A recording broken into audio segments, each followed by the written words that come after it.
जय हिंद दोस्तों। आपका अभ्यास एक्स डिफेंस पे स्वागत है। मेरा नाम परीक्षित है। जैसा कि आप जानते हैं कि हम लोग एडसेल के द्वारा रिलीज किए गए एफकैट के मॉडल पेपर्स को सॉल्व करा रहे हैं। ठीक है, हम लोगों ने इंग्लिश एंड जीके दोनों के मॉडल पेपर्स को कंप्लीटली सॉल्व कराया है। ठीक है, आज ये बारी क्या है? आज बारी है मैथ्स की। इसमें हम लोगों ने एक्सेल के जो मॉडल पेपर 2 है उसको हमने उठाया है। ठीक है, इसमें हम मैथ्स के जितने भी 20 क्वेश्चंस आते हैं, ठीक है, इन सभी 20 क्वेश्चंस को कंप्लीटली तरीके से सॉल्व करेंगे। ना केवल हम लोग सॉल्व करेंगे बल्कि हम इसका एनालिसिस देखेंगे कि किस टाइप के क्वेश्चंस यहाँ पर आ रहे हैं। ठीक है, एनालिसिस में हमें ये पता चलेगा कि कौन से टॉपिक से क्वेश्चन उठ रहे हैं और कितनी डेप्थ में उठ रहे हैं। जब हमें ये पता चल जाएगा तो उसी हिसाब से अपनी प्रिपरेशन को, अपनी स्ट्रेटजी को मोल्ड कर सकते हैं।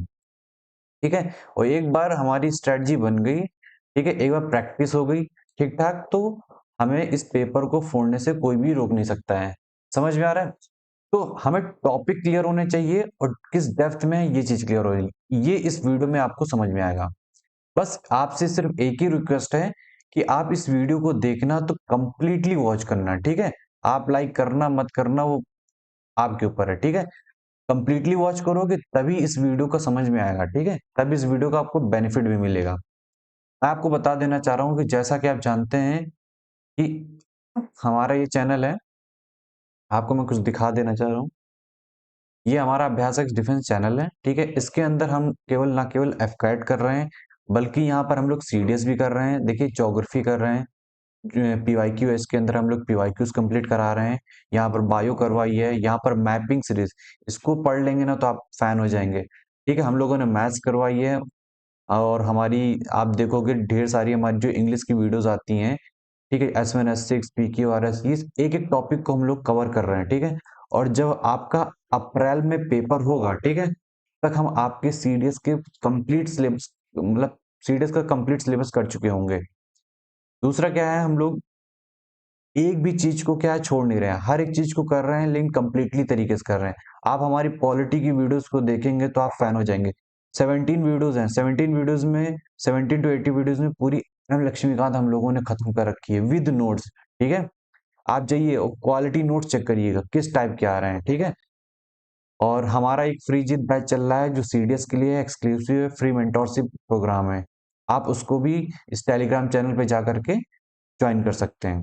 तो चलते हैं हम लोग अपनी अपनी जो मेन वीडियो है। ठीक है, इस पे हम लोग क्या करेंगे बेसिकली, आपको पता है, ये देखिए, ये हमारे यहाँ से क्या है, क्वेश्चंस हैं ये। ठीक है, ये क्वेश्चंस हैं टोटल, ये 55 से लेकर के 75 तक का क्वेश्चन है। मतलब टोटल यहाँ पर 20 क्वेश्चंस आपको देखने को मिलेंगे। समझ में आ रहा है सभी को? ठीक है, अब हम लोग एक एक करके इन सभी क्वेश्चंस को सॉल्व करना स्टार्ट करेंगे। बहुत इजीली तरीके से सॉल्व करेंगे ताकि सभी को क्लियरली समझ में आ जाए। ठीक है, ताकि किसी को कोई भी प्रॉब्लम ना हो। तो सबसे पहले आपको ध्यान में क्या रखना है, सबसे पहले क्वेश्चन को बहुत ध्यान से क्या करना है, रीड करना है। ठीक है, क्वेश्चन एक बार अच्छे से रीड कर लोगे तभी आपको उस क्वेश्चन को सॉल्व करने में आसानी होगी। तो सबसे पहले क्या है, इफ 27 की पावर 2n-1 243 की whole power 3 then the value of n। तो यहाँ पर क्या है, n की वैल्यू पूछ रखी है। तो हम लोग कैसे, तो हम क्या करेंगे, इसके बेस को और इसके बेस को इक्वल करेंगे। आपको पता है बेस इक्वल हो जाता है तो इसकी पावर भी क्या हो जाएगी, इक्वल हो जाएगी। ठीक है, तो ये 27 जो है, 27 की power 2n-1 is equal to 243 की होल पावर 3। ठीक है, अब क्योंकि ये और ये क्या है, 3 की पावर में कन्वर्टेबल है, 3 की पावर 3 की whole power 2n-1 is equal to 3 की पावर 5 की होल पावर 3। ठीक है, ये क्या है, 3 की पावर 5 होती है। आपको पता है 3 की पावर 4 क्या होता है, 81 होता है। अब 81 में 3 से मल्टीप्लाई करोगे तो 3 × 1 = 3, 3 × 8 = 24।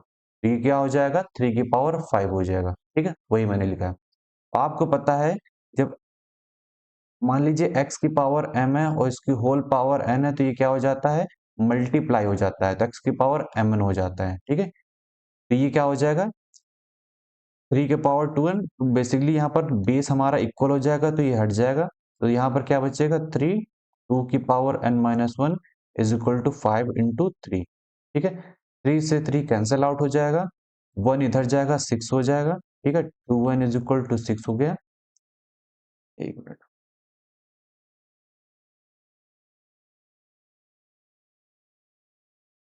2n इज इक्वल टू 6, तो 2 से 3 से उड़ा देंगे, n इज इक्वल टू क्या हो जाएगा 3 हो जाएगा। समझ में आ रहा है? तो हमारा जो आंसर है, जो n की वैल्यू आएगा वो क्या आएगा 3 आएगा। क्लियर है? अब चल देखो कितना इजी क्वेश्चन है। तो इसमें क्या है, कुछ इजी क्वेश्चन है और कुछ टफ क्वेश्चन है, ठीक है। अभी शुरुआत में आपको इजी क्वेश्चन मिलेंगे, लास्ट में थोड़ा सा कैलकुलेटिव टाइप के, टफ नहीं कहेंगे लेकिन वो कैलकुलेटिव बहुत ज्यादा है, ठीक है। इस वजह से अभी आपको समझ में आ जाएगा कि क्यों कैलकुलेटिव है। Choose the most appropriate answer, ठीक है। अब इसमें क्या है, इस टाइप के क्वेश्चन है, हमें बताना है कि इस क्वेश्चन मार्क पे क्या आएगा, और इज इक्वल टू 58 है। क्या हम इसको इस तरीके से लिख सकते हैं, जैसे मान लीजिए 40 का स्क्वायर प्लस 42 का स्क्वायर प्लस 58 का स्क्वायर, ठीक है, अपॉन मान लीजिए क्वेश्चन मार्क की जगह मैं एक्स लिखता हूँ, ठीक है। एक्स इज इक्वल टू क्या हो जाएगा 58 हो जाएगा, तो एक्स इधर चला जाएगा और 58 क्या हो जाएगा नीचे आ जाएगा। तो अब हम इसको थोड़ा सा और बढ़ा के लिखते हैं, ये क्या हो जाएगा 40 का स्क्वायर प्लस 42 का स्क्वायर प्लस 58 का स्क्वायर अपॉन में 58 आ जाएगा इज इक्वल टू एक्स आ जाएगा, ठीक है। अब इसको हम थोड़ा सा ऊपर लिखेंगे, ठीक है। अब क्या करेंगे, अब इसको इस इन दोनों से डिवाइड कर देंगे, इससे डिवाइड कर देंगे, तो ये क्या आ जाएगा हमारा 40 का स्क्वायर आ जाएगा, 42 का स्क्वायर आ जाएगा अपॉन में 58। अब ये 58 कट जाएगा तो यहाँ सिर्फ कितना बचेगा 58 बचेगा, इधर x बचेगा। अब इसमें से हम 2 का स्क्वायर क्या कर लेंगे, कॉमन ले लेंगे, ठीक है, ताकि हमारी कैलकुलेशन क्या हो सके, आसान हो सके। 20 का स्क्वायर होगा, 21 का स्क्वायर होगा अपॉन 58 होगा, ये 58 है इज इक्वल टू एक्स होगा, ठीक है। अब इसको 2 से 2 हटाएंगे, मतलब कट कर देंगे, तो ये कितना आ जाएगा 29 आ जाएगा, ठीक है। अब इसको हम क्या करेंगे, ओपन करेंगे, ठीक है। ओपन करेंगे मतलब सॉल्व करेंगे, ये कितना आ जाएगा हमारा 400 आ जाएगा, ये 441 आ जाएगा अपॉन में 29 is equal to 50, sorry plus 58 is equal to X आएगा। समझ में आ रहा है? तो ये कितना हो जाएगा, ये 2 इंटू ये 841 अपॉन 29 आ जाएगा, ठीक है, 29 आ जाएगा plus 58 is equal to x आ जाएगा। अब इसको थोड़ा सा इधर लिखते हैं, स्पेस नहीं है, ठीक है। अब इसको हम इधर लिखेंगे तो जाहिर सी बात है, अब 2 into 848 upon 29 plus 58 is equal to X. अब जो 841 है ना, 841 हमारा 29 का स्क्वायर होता है, ठीक है।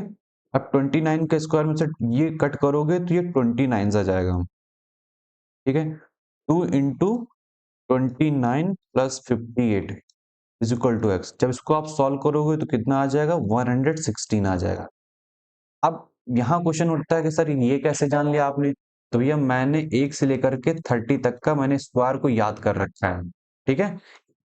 क्यों याद कर रखा है, इसलिए याद कर रखा है ताकि मैं टाइम को मैनेज कर सकूं और मैं अपनी कैलकुलेशन स्पीड को बहुत तेज कर सकूं।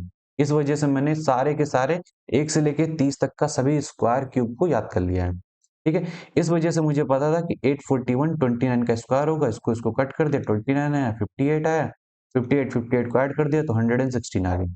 इससे क्या होगा, हमारा आसान हो गया। अभी मैंने आपको यहाँ पर एक एक स्टेप करके दिखाया है, ठीक है। एक एक स्टेप वहां पर बिल्कुल नहीं करना है, आपको 2 से 3 स्टेप में इस पूरे क्वेश्चन को उड़ाना है। कैसे उड़ाना है, अब जैसे ये है, अब ये चीज दिमाग में आनी चाहिए, ठीक है। इसको यहाँ लिखना नहीं है, चीज दिमाग में आनी चाहिए। इसको लिखना है, ठीक है, और इसको लिखना है और इसको लिखना है, ठीक है। ये चीज दिमाग में आ जाना चाहिए ऑटोमेटिक, ये दिमाग में आ जाना चाहिए। बस क्या है, इसको थोड़ा सा लिखना होगा। बस आपको क्वेश्चन खत्म। तो बहुत ही आसान क्वेश्चन है, ठीक है। जितनी ज्यादा प्रैक्टिस करोगे आपकी कैलकुलेशन स्पीड उतनी ही तेज होगी, ठीक है। अब चलते हैं हम अपने नेक्स्ट क्वेश्चन पे। तो इसका आंसर 116 होगा। अब क्वेश्चन नंबर 58 क्या कह रहे हैं? क्वेश्चन नंबर 58 क्या कह रहे हैं कि A can do a work in 10 days, P can do the same work in 20 days. क्या बोल रहे हैं कि A जो है एक वर्क को 10 डेज में कर सकता है, P उसी वर्क को 20 डेज में करता है, ठीक है। They work together for 5 days, ठीक है। ये दोनों क्या है, एक दो साथ काम करते हैं, कितने दिनों के लिए? 5 दिनों के लिए। देन ए गोज अवे, जो ए है वो छोड़ देता है, पी जो है कंटिन्यू करता है, ठीक है। In how many more days P will P finish the work. अब मान लीजिए अब बीच में ए ने छोड़ दिया, अब काम तो बचा होगा, अब बचे हुए काम को पी कंप्लीट करेगा ना, तो पूछ रहा है कि कितने दिन पी को लगेंगे उस बचे हुए काम को कंप्लीट करने के लिए, ठीक है। तो इसी चीज को तो सबसे पहले हम लोग क्या करेंगे, इन दोनों का हम एलसीएम ले लेंगे। क्यों एलसीएम लेंगे? एलसीएम लेने से क्या होता है, हमें टोटल वर्क का पता चलता है। तो इन दोनों का एलसीएम लेंगे तो मान लेते हैं हमें 20 पेड़ लगाने हैं, ठीक है। कितने पेड़ लगाने? 20 पेड़ लगाने। ये हमारा क्या हो गया? टोटल वर्क हो गया, टोटल वर्क हो गया। अब 20 पेड़ लगाने हैं तो जाहिर सी बात क्या है कि भाई इसको एक दिन में कितने पेड़ लगाएगा? ये एक दिन में 2 पेड़ लगाएगा। ये कितने दिन? ये एक दिन में 1 पेड़ लगाएगा। जब एक दिन में 1 पेड़ लगाएगा तभी वो 20 दिन में 20 पेड़ लगा पाएगा। जब ये एक दिन में 2 पेड़ लगाएगा तभी ये 10 दिन में 20 पेड़ लगा पाएगा। समझ में आ रहा है? तो एलसीएम लेकर के मैंने टोटल वर्क निकाला। टोटल वर्क में मान लीजिए ये पेड़ लगाने 20 पेड़ लगाने हैं, ठीक है। ये 10 दिन में काम कंप्लीट कर रहा है, इसका मतलब क्या है? एक दिन में 2 पेड़ लगा रहा है। ये 20 दिन में काम कंप्लीट कर रहा है, इसका मतलब एक दिन में 1 पेड़ लगा रहा है, ठीक है। अब अब ये हो गया। अब ये दोनों मिलकर के काम करते हैं, कितने? 5 दिन। तो ये दोनों मिलकर के एक दिन में कितने पेड़ लगाएंगे? ये एक दिन में 2 लगा रहा है, ये कितना लगा रहा है? 1 लगा रहा है। तो ए और बी एक दिन में मिलकर के कितने पेड़ लगाएंगे? 3 पेड़ लगाएंगे। और तीन एक दिन में 3 पेड़ लगाएंगे तो 5 दिन में कितने पेड़ टोटल लगा लेंगे? 5 से मल्टीप्लाई कर देंगे 5 से, तो 15 पेड़ लगा चुके होंगे जब ये 5 दिन में, ठीक है। अब हमारे पास जो लेफ्ट वर्क है, ठीक है, लेफ्ट वर्क है वो कितना है? 5 पेड़ का। 5 पेड़ कौन लगाने वाला है? पी। हमने देखा भैया जो पी है एक दिन में 1 पेड़ लगा रहा है, ठीक है। 1 डे में 1 ट्री लगा रहा है। जब एक दिन में 1 पेड़ लगा रहा है तो 5 पेड़ लगाने के लिए से कितना टाइम लगेगा? 5 डेज का लगेगा। पी को कितना टाइम लगेगा? 5 डेज का लगेगा। समझ में आ रहा है? तो मैंने यहाँ पर एफिशिएंसी निकाल ली है। मतलब एफिशिएंसी का सिंपल सा मतलब होता है 1 डे वर्क। ये हमेशा याद रखना, ठीक है। एफिशिएंसी का मतलब क्या होता है? 1 डे वर्क। समझ में आ रहा है? किसी को टाइम एंड वर्क से रिलेटेड जो भी कॉन्सेप्ट क्लियर करने हैं तो मेरे उसी प्लेलिस्ट में जहां पर मैं आपको दिखा रहा था वहां पर पूरा टाइम एंड वर्क पूरा पड़ा हुआ है, ठीक है। अराउंड 53 की 54 मिनट की वीडियो है, उसमें मैंने आपको पूरा कंप्लीट वर्क करा रखा है। उसको जाके देखिए तब आपको समझ में आएगा किस लेवल की चीजें उसमें कराई गई हैं। आपका पूरा का पूरा टाइम एंड वर्क खत्म हो जाएगा, ठीक है। तो इसका आंसर क्या होगा? 5 डेज, ठीक है। अब चलते हैं अपने नेक्स्ट क्वेश्चन पे। क्या बोला जा रहा है?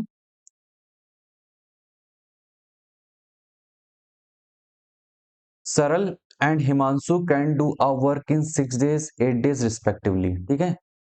सरल है, एक काम को 6 दिन में करता है। हिमांशु क्या है, एक काम को 8 दिन में करता है, ठीक है। ये क्वेश्चन हो गया। रिस्पेक्टिवली मतलब अलग अलग। इफ सरल, Himanshu and Abhishek together can complete the same work, ध्यान देना, सेम वर्क इन 2 डेज। तो यहां पर क्या बोला जा रहा है कि सरल, हिमांशु प्लस अभिषेक अगर सेम काम को एक साथ करते हैं तो उस काम को 2 दिन में फिनिश कर देंगे। Then what is the ratio of earning of Saral, Himanshu and Abhishek provided they are paid in the ratio of the work done by them, ठीक है। यहाँ पर क्या बोला जा रहा है कि जो पेड होगा, जो पैसे पे किया जाएगा, वो उनके द्वारा काम किए गए काम जो होगा उसके अनुसार उनको पैसे मिलेंगे, ठीक है। तो हमें यहाँ पर क्या निकालना है, बेसिकली एफिशिएंसी निकालनी है। एफिशिएंसी कैसे निकालेंगे बता रहा हूँ, ठीक है। तो सबसे पहले क्या है, ये जो रेशियो होगा वो क्या होगा, इनकी अर्निंग का रेशियो है, ठीक है। अर्निंग जो होती है वो हमेशा वन डे वर्क पे निकाली जाती है, ठीक है। तो सबसे पहले हम क्या करेंगे, टोटल वर्क निकालेंगे। हमारा टोटल वर्क कैसे निकलता है, सिंपली एलसीएम लेकर के, ठीक है। टोटल वर्क कैसे निकलेगा, सिंपली एलसीएम लेकर के। अगर हम 6, 8 और 2 का एलसीएम लेंगे तो कितना आएगा, ठीक है। तो इसका एलसीएम आप देखते हैं, जैसे इसका एलसीएम लेंगे तो 8 दूनी 16 होगा, नहीं कट रहा है। तो इसका एलसीएम मान लीजिए 24 है, ठीक है। मान ली 24 पेड़ लगाने। एलसीएम कैसे लेते हैं, जो सबसे बड़ा होता है उसको क्या करते हैं, उसके फैक्टर देखते जाते हैं। 8 से तीनों कट रहे हैं, इन दोनों से कट रहा है, इससे नहीं कट रहा है, ठीक है। फिर इसके बाद 6 से देखेंगे, फिर 8 दूनी 16, 16 से ये नहीं कटेगा, इससे इससे कट जाएगा। फिर देखा 8 त्रिक 24, 24 6 से भी मल्टीप्लाई हो रहा है, ठीक है। मतलब ये डिवाइड कर रहा है, ये भी डिवाइड कर रहा है, ये भी डिवाइड कर रहा है। तो ये हमारा क्या है, एलसीएम हो जाएगा। एलसीएम लेने का ये थोड़ा सा शॉर्ट ट्रिक होता है, आप सिंपली तरीके से भी एलसीएम निकाल सकते हो जिसमें आप कंफर्टेबल हो, ठीक है। 24 हमारा क्या है, टोटल वर्क है, ठीक है। 24 हमारा क्या है, टोटल वर्क है। इसका मतलब क्या है कि जो सरल है, ठीक है, सरल क्या करेगा, एक दिन में 4 पेड़ लगाएगा, ठीक है। एक दिन में 4 पेड़ लगाएगा। वहीं आप देखोगे जो हमारा जो हिमांशु है वो एक दिन में कितना लगाएगा, 3 पेड़ लगाएगा। ये 4 और 3 कैसे आ रहे हैं, बेसिकली क्या हो रहा है कि 24 को 6 से जब डिवाइड करेंगे, ठीक है, तो हमारा क्या हो जाएगा भाई, जैसे क्या है 6 डेज में अगर हम 24 पेड़ लगाएंगे तो 1 डे में कितना लगाना पड़ेगा, 24/6 कर देंगे, तो एक दिन में कितना पेड़ लगाएगा, वो 4 पेड़ लगाएगा, ठीक है। इसी तरीके से 24, अगर 8 दिन में 24 पेड़ लगा रहा है तो एक दिन में कितना पेड़ लगाएगा, 24, 24/8, तो 8 3 से 24, तो इसका क्या है, एक दिन में 3 पेड़ लगाएगा, ठीक है। समझ में आ रहा है। अब ये सभी जब एक साथ मिलकर के काम करते हैं तो ये दो दो दिन में सब काम कर दे रहे हैं, ठीक है। तो 2 डेज में कितने लगा रहे हैं, 24 पेड़ लगा रहे हैं, तो 1 डे में कितने लगाएंगे, 12 पेड़ लगाएंगे, ठीक है। तो इसका क्या आएगा, एक दिन में कितने पेड़ लगा रहे हैं, तीनों मिलकर के 12 पेड़ लगा रहे हैं, ठीक है। तो सरल कितना लगा रहा था एक दिन में पेड़, 4 पेड़ लगा रहा है। हिमांशु एक दिन में कितने पेड़ लगा रहा है, 3 पेड़ लगा रहा है। हमें कितना चाहिए भाई, 12 है। इसका मतलब क्या है कि भाई अभिषेक एक दिन में 5 पेड़ लगा रहे हैं, ठीक है। ये 4 पेड़ लगा रहा है, ये 3, 4 3 7 हो गया, प्लस 5 कर देंगे तो 12 पेड़। तो ये तीनों मिलकर के क्या लगा रहे हैं, 12 पेड़ लगा रहे हैं, ठीक है। तो हमें क्या है, अभिषेक का भी पता चल गया है, ठीक है। अब ये जो एक दिन की एफिशिएंसी है ना, इसी एफिशिएंसी पे क्या है, इनको पैसे मिलेंगे। इसी एफिशिएंसी पे क्या है, पैसे इनको मिलते हैं, सैलरी मिलती है। तो इसका सिंपल सा रेशियो है कि भाई सरल, हिमांशु और अभिषेक के बीच में जो रेशियो होगा 4:3:5, ठीक है। इसी इसी रेशियो में क्या इनको मिलेगा, पैसा मिलेगा, सैलरी मिलेगी। समझ में आ रहा है। तो इसका जो आंसर होगा वो सी होगा। क्लियर है। अगर आपको ये चीज समझ में नहीं आई है तो सिंपल से क्या है कि आपको 1 डे वर्क निकालना है। 1 डे वर्क एक बार निकल जाएगा तो आपको 30 डेज की भी सैलरी निकल आती है नॉर्मली। यहाँ पर वो 30 डेज नहीं निकालना है, बस आपको 1 डे वर्क निकालना है, ठीक है। क्योंकि यहाँ रेशियो पूछ रखा है। क्योंकि मान लीजिए आप इसकी 30 दिन की सैलरी निकाल लिया, रेशियो किया, ठीक है। इसकी 30 दिन की सैलरी निकाल दिया, रेशियो किया, इसकी 30 दिन की सैलरी, रेशियो किया, ठीक है। तो यहाँ 30 30 30 कट जाता है, ठीक है। एक मिनट, ठीक है। यहाँ पर 30 30 क्या हो जाएगा, कट जाएगा। तो यहाँ पर अल्टीमेटली जो रेशियो आएगा वो 4:3:5 आएगा। समझ में आ रहा है। इसलिए क्या है, इसलिए मैंने 1 डे निकाला है। क्लियर है ये चीज, ठीक है। इसको क्या करना है, ये बहुत ही आसान है। सबसे पहले आपको क्या करना होता है, टोटल वर्क निकालना होता है। फिर उसके बाद उनका 1 डे वर्क निकालना होगा, ठीक है। 1 डे वर्क निकालना होगा।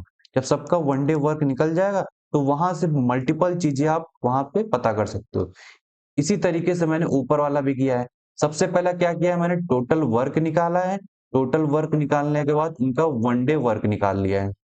जब 1 डे वर्क निकाल लिया है तो आप वो कोई भी किसी भी तरीके का वो क्वेश्चन पूछ लें, हम उसका जवाब दे देंगे। ठीक है, तो वनडे वर्क निकालना, एफिशिएंसी निकालना बहुत इंपॉर्टेंट है। ये बहुत ही आसान क्वेश्चन है। ठीक है, अगर फिर भी नहीं समझ में आ रहा है, कॉन्सेप्ट नहीं क्लियर हो रहा है, तो आप मेरी एक वीडियो देखें, टाइम एंड वर्क की पड़ी हुई है प्लेलिस्ट में। ठीक है, 54 मिनट की है, आप देखेंगे आपका पूरा का पूरा कॉन्सेप्ट क्लियर हो जाएगा। अब चलते हैं अपने नेक्स्ट क्वेश्चन पे। ठीक है,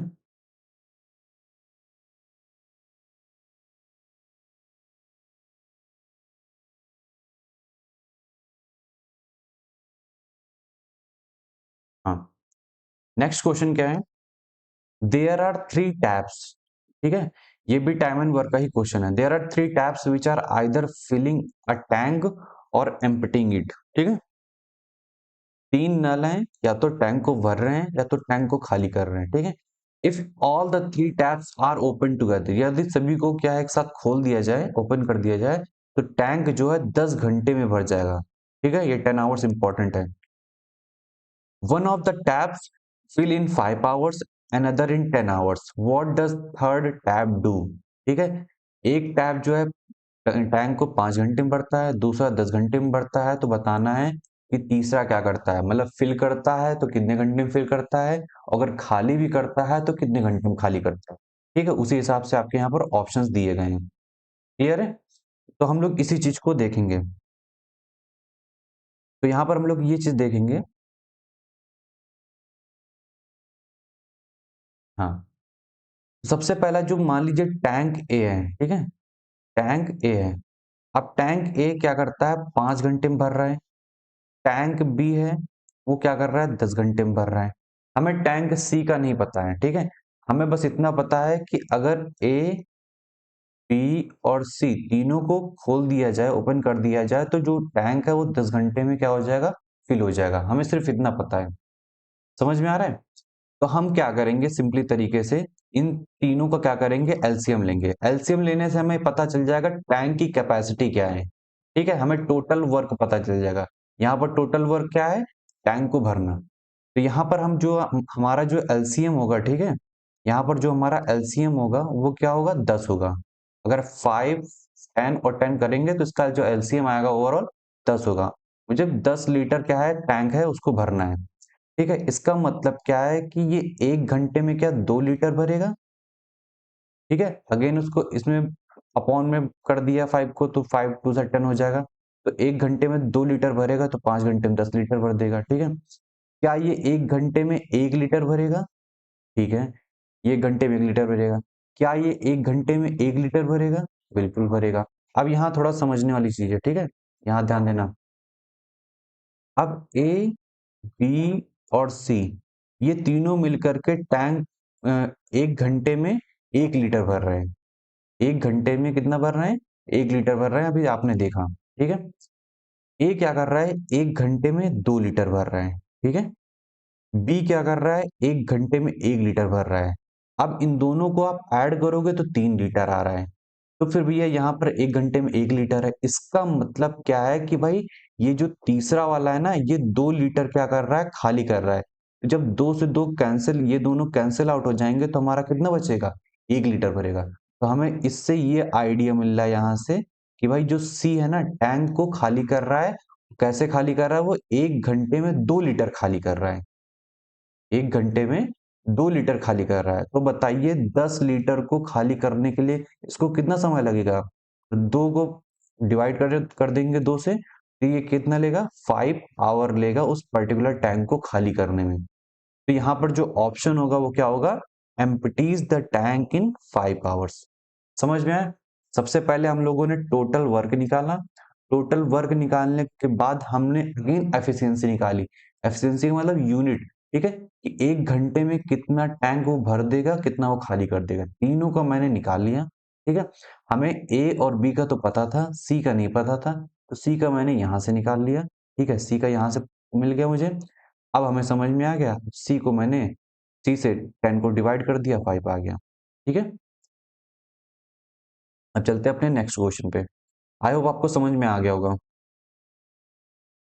the ticket charges at a multiplex cinema hall are reduced by 25%। क्या बोला जा रहा है, टिकट चार्जेस को 25% क्या कर दिया, कम कर दिया। ठीक है, ठीक है। As a result attendance in the cinema hall is increased by 10%, मतलब रेट कम कर दिया तो भैया लोग कूद पड़े सिनेमा हॉल में, ठीक है। तो कितना कूद पड़े? 10% कूद पड़े, ठीक है। Find the change in the revenue earned by the cinema hall, ठीक है। अभी तक कहने का सेंस है कि जब तक नहीं बढ़ाया था तब क्या रेवेन्यू था, और जब हमने रेट कम कर दिया तो लोगों की नंबर बढ़ गए तो उससे क्या रेवेन्यू आया। तो इनके बीच में और इनके बीच में यहाँ पर जो रेवेन्यू आया, यहाँ पर जो रेवेन्यू आया, इनके बीच में कितना परसेंट का क्या आया, चेंज आया, ये चीज देखना है, ठीक है। अब मान लेते हैं, ठीक है, हमेशा थोड़ा सा कंसीडर करके चलना है, ठीक है। और कैसे कंसीडर करना है बता रहा हूँ। मान लेते हैं एक टिकट का प्राइस जो है, एक टिकट का प्राइस जो है वो 100 रुपीज है, ठीक है। समझ में आ रहा है। और मान लीजिए टोटल जो टिकट्स हैं वो 100 है। समझ में आ रहा है। टोटल टिकट्स 100 है, ये है। इसका मतलब क्या है कि अगर हम 100 क्यों ले रखे हैं, अपनी कैलकुलेशन को आसान बनाने के लिए।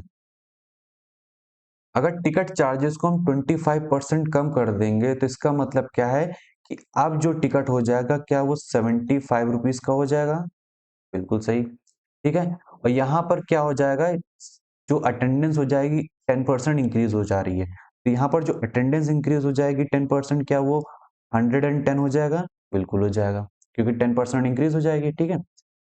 तो अब हम ये चीज देखेंगे, इन दोनों को मल्टीप्लाई कर लेंगे, पहले का रेवेन्यू आ जाएगा। इन दोनों को मल्टीप्लाई कर देंगे, दूसरे का रेवेन्यू हो जाएगा। फिर इसमें से हम चेंज देख लेंगे, ठीक है।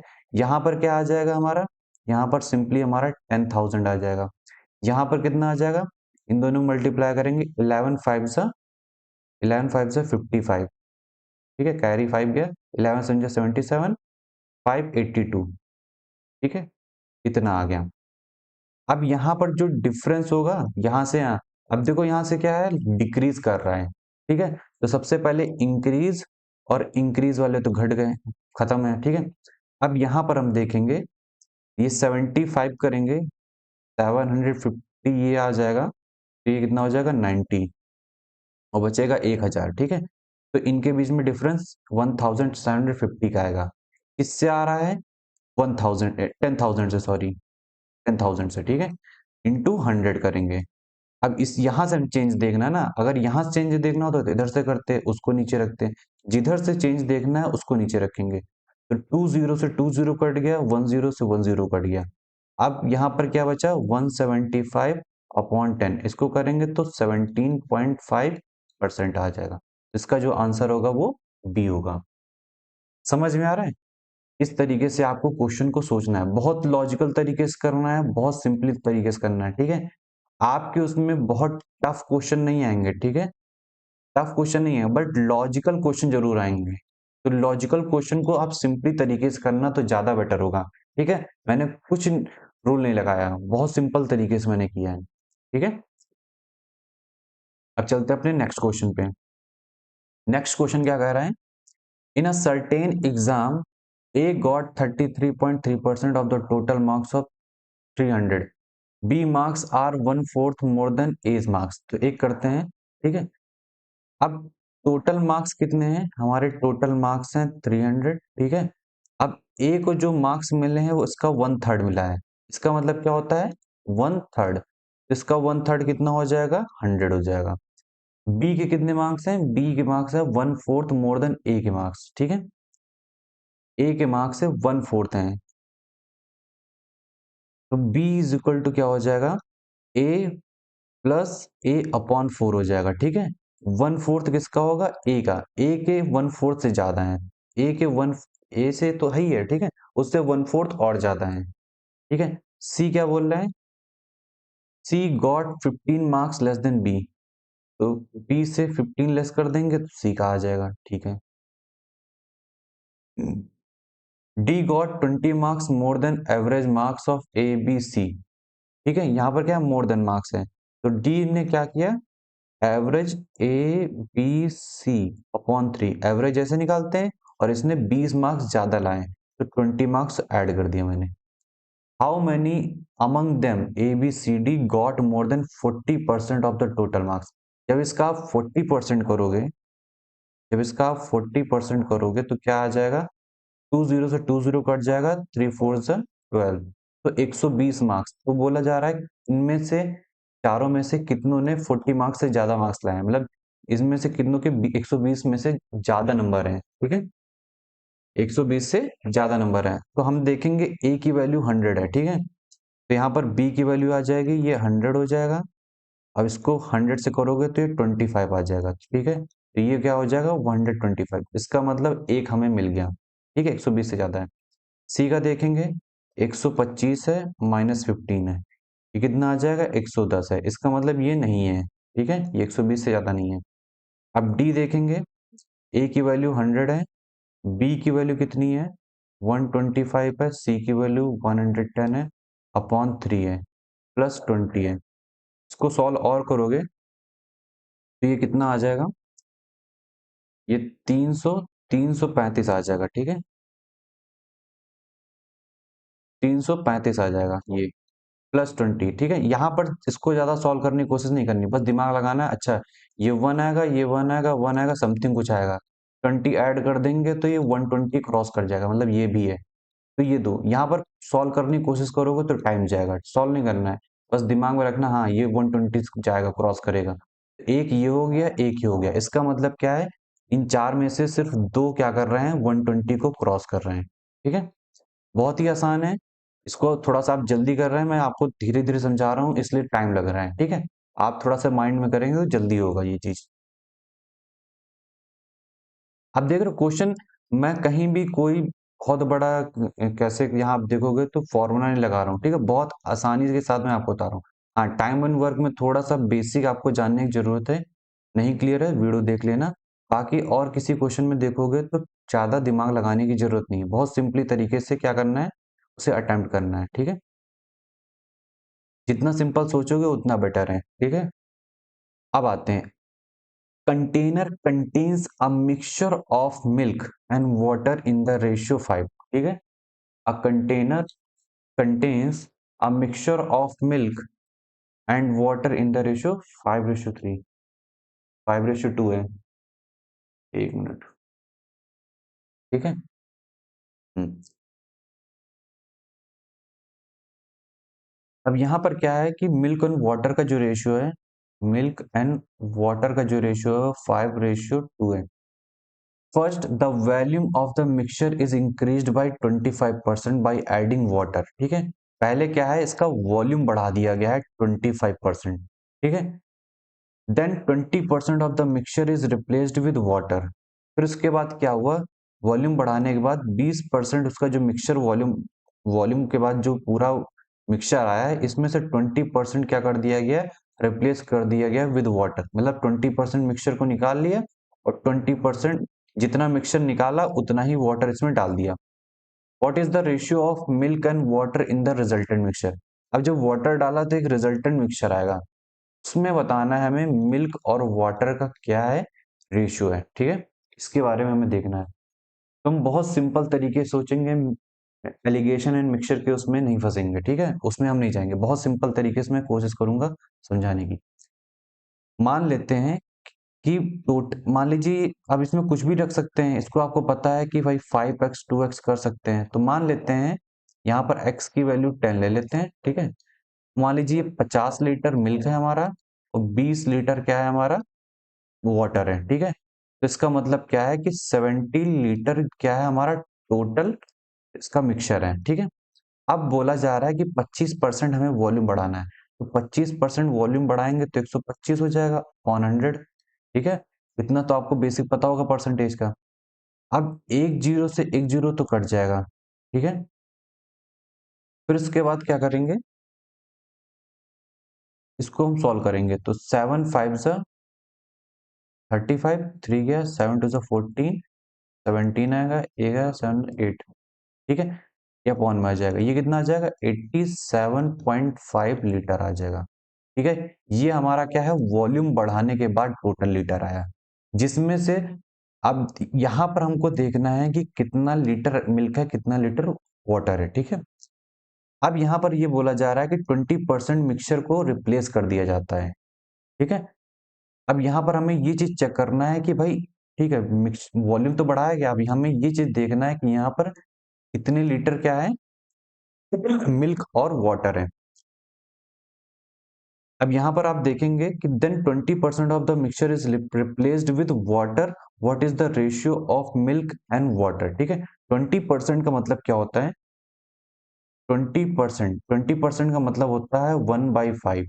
ठीक है, तो यहाँ से इस मिक्सचर से 20% हटाया गया, मतलब 1/5 पार्ट हटा दिया गया है। 1/5 पार्ट हटा दिया गया है, तो इसका मतलब क्या है कि 4/5 पार्ट बचा हुआ है। ठीक है, इसका मतलब क्या है कि भाई 50 लीटर जो हमारा मिल्क था, ध्यान देना, 50 लीटर जो मिल्क था उसमें से 1/5 पार्ट चला गया है। अब हमारा कितना बचा है, 4/5 पार्ट मिल्क का बचा हुआ है। ठीक है, अब 4/5 पार्ट हम इसमें से कर देंगे तो हमें इसमें से मिल्क पता चल जाएगा। ठीक है, तो इसको इससे करेंगे तो ये 10 आएगा।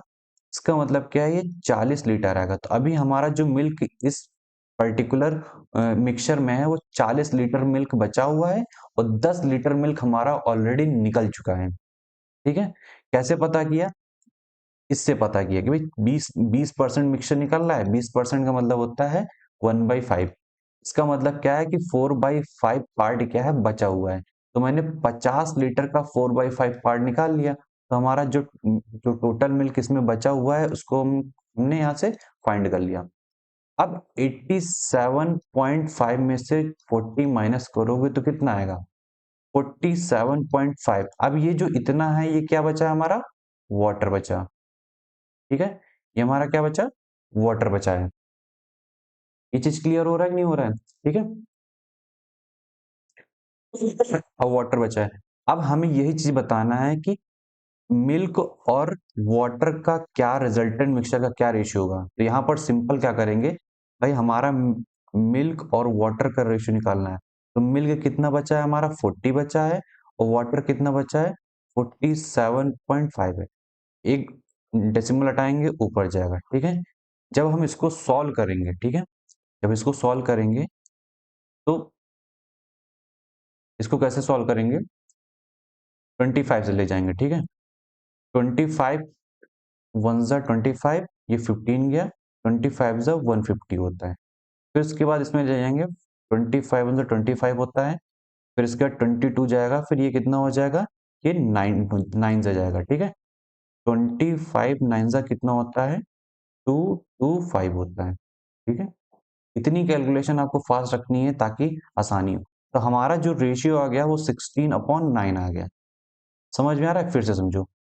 हमने क्या किया, 5:2 था, इसको मान लिया, कुछ भी मान सकते हैं आप। ठीक है, मैंने अपनी कैलकुलेशन को आसान करने के लिए 10 मान लिया। ये 50 लीटर है, 20 लीटर है, 70 लीटर हो गया। 25% मैंने इसको बढ़ा दिया क्योंकि बोल रखा था। देन उसके बाद हमको ये पता करना है कि जो जो मिक्सचर आया है इसमें मिल्क कितना है और वाटर कितना है। एक बार मुझे मिल्क और वाटर पता चल जाएगा तो हम इसका रेशियो बहुत आसानी से निकाल सकते हैं। ठीक है, समझ आ रहा है, एक बार मुझे मिल्क और वाटर पता चल गया तो यहाँ से रेशियो बहुत आसानी निकाला। तो मिल्क और वाटर का निकालने के लिए मैंने क्या किया कि भाई 20% यहाँ मिक्सचर निकाल रहे थे, तो मैंने देखा भाई 1/5 पार्ट निकाला जा चुका है, तो हमारा जो बचेगा वो 4/5 पार्ट बचेगा। अब 50 का मैंने 4/5 पार्ट निकाला तो हमारा 40 लीटर आया। फिर 87.5 में से 40 माइनस कर देंगे तो हमारा वाटर आ गया। ऊपर मैंने मिल्क रखा, नीचे मैंने वाटर रखा, तो निकाल लिया हमने रेशियो। ठीक है, ये बहुत ही आसान है। मैंने आपको यहाँ पर ज्यादा स्टेज बता दी है, इतनी स्टेज नहीं करनी एग्जाम में, 2 से 3 स्टेप में ये आपका आंसर निकल आएगा। ठीक है, अब चलते हैं अपने नेक्स्ट क्वेश्चन पे।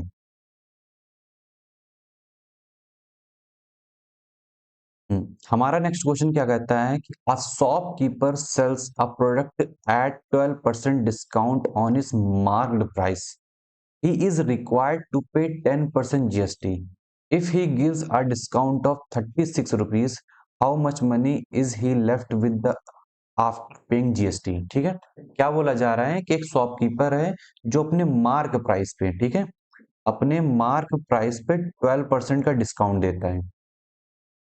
तो मान लीजिए मैंने मार्क प्राइस एक्स मान लिया।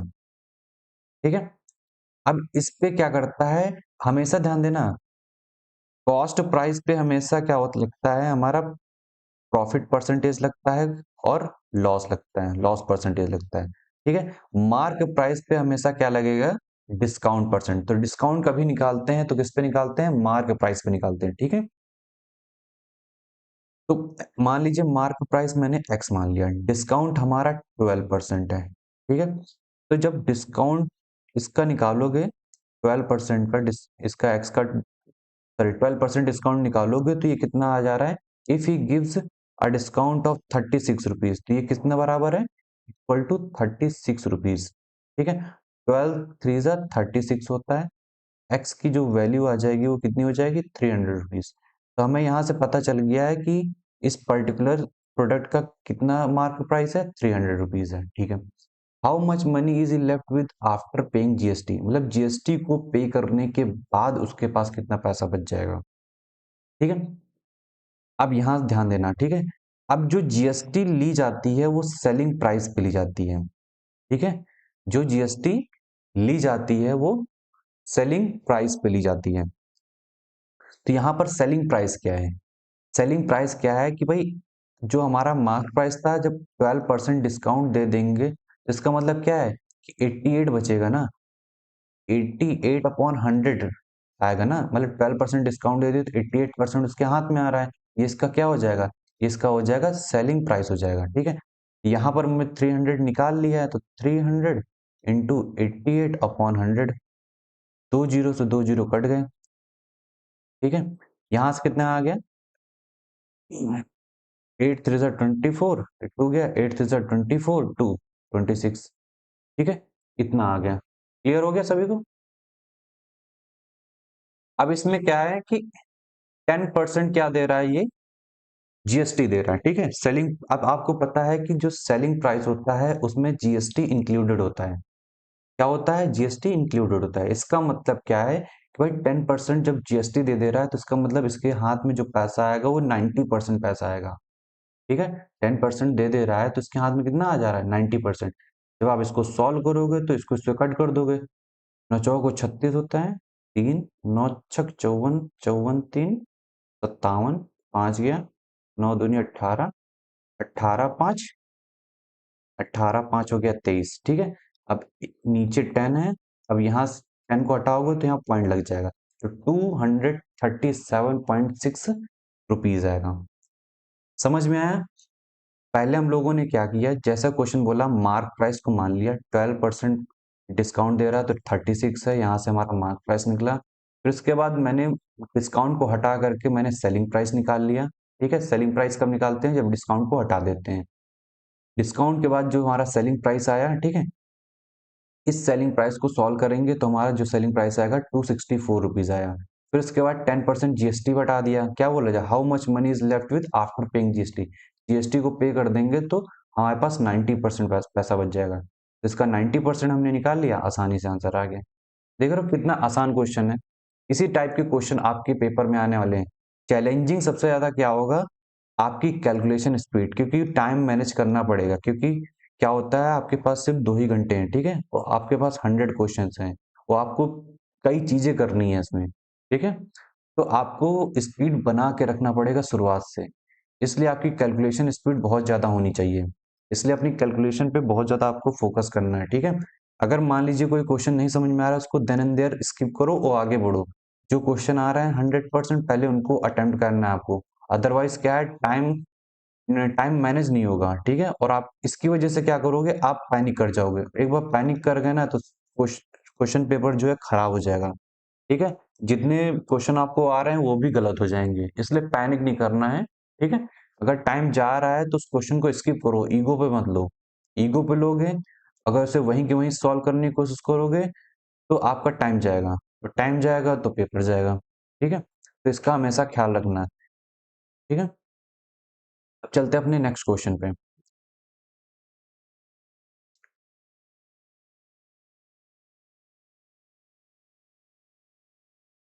हम्म,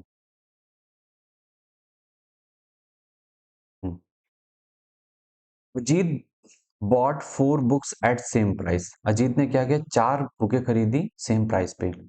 ही sold the books to Bharat at 20% profit, 10% loss, 10% profit, and 20% profit respectively. Bharat in turn sold the books to Chitra at 10% loss. ये सब ठीक है, ये सारी चीजें हैं, ठीक है। बेसिकली क्या है, एक मिनट, यहाँ पर क्या है, अजीत है, ठीक है, यहाँ पर कौन है, भरत है, यहाँ पर कौन है, चित्रा है, ठीक है। हम अपनी कैलकुलेशन को आसान बनाने के लिए हमने सोचा कि भाई हर एक बुक क्या है, 100 रुपीज की है, ठीक है। एक बुक क्या है, 100 रुपीज की है, ठीक है। दूसरी बुक भी 100 रुपीज की है, सॉरी, तीसरी बुक भी क्या है, 100 रुपीज की है, चौथी बुक भी 100 रुपीज की है, क्योंकि सेम प्राइस दे रखा है। अब इसने क्या किया, किसको सोल्ड किया, भरत को किया 20% प्रॉफिट पे। यहाँ पर 20% प्रॉफिट करोगे, ठीक है, तो कितना आ जाएगा, 120 रुपए आ जाएगा, ठीक है। यहाँ 10% लॉस करोगे तो कितना आ जाएगा, 90 रुपीज आ जाएगा। 10% फिर प्रॉफिट करोगे यहाँ पर तो कितना आ जाएगा, 110 रुपीज। फिर 20% प्रॉफिट करोगे तो कितना आ जाएगा, 120 रुपीज, ठीक है। फिर भरत ने क्या, in turn sold the books to Chitra. Bharat ने जो बुक्स खरीदी थी, चित्रा को सोल्ड कर दी 10% लॉस पे। इसका 10% लॉस निकालोगे तो कितना आ जाएगा, 108 आ जाएगा, ठीक है।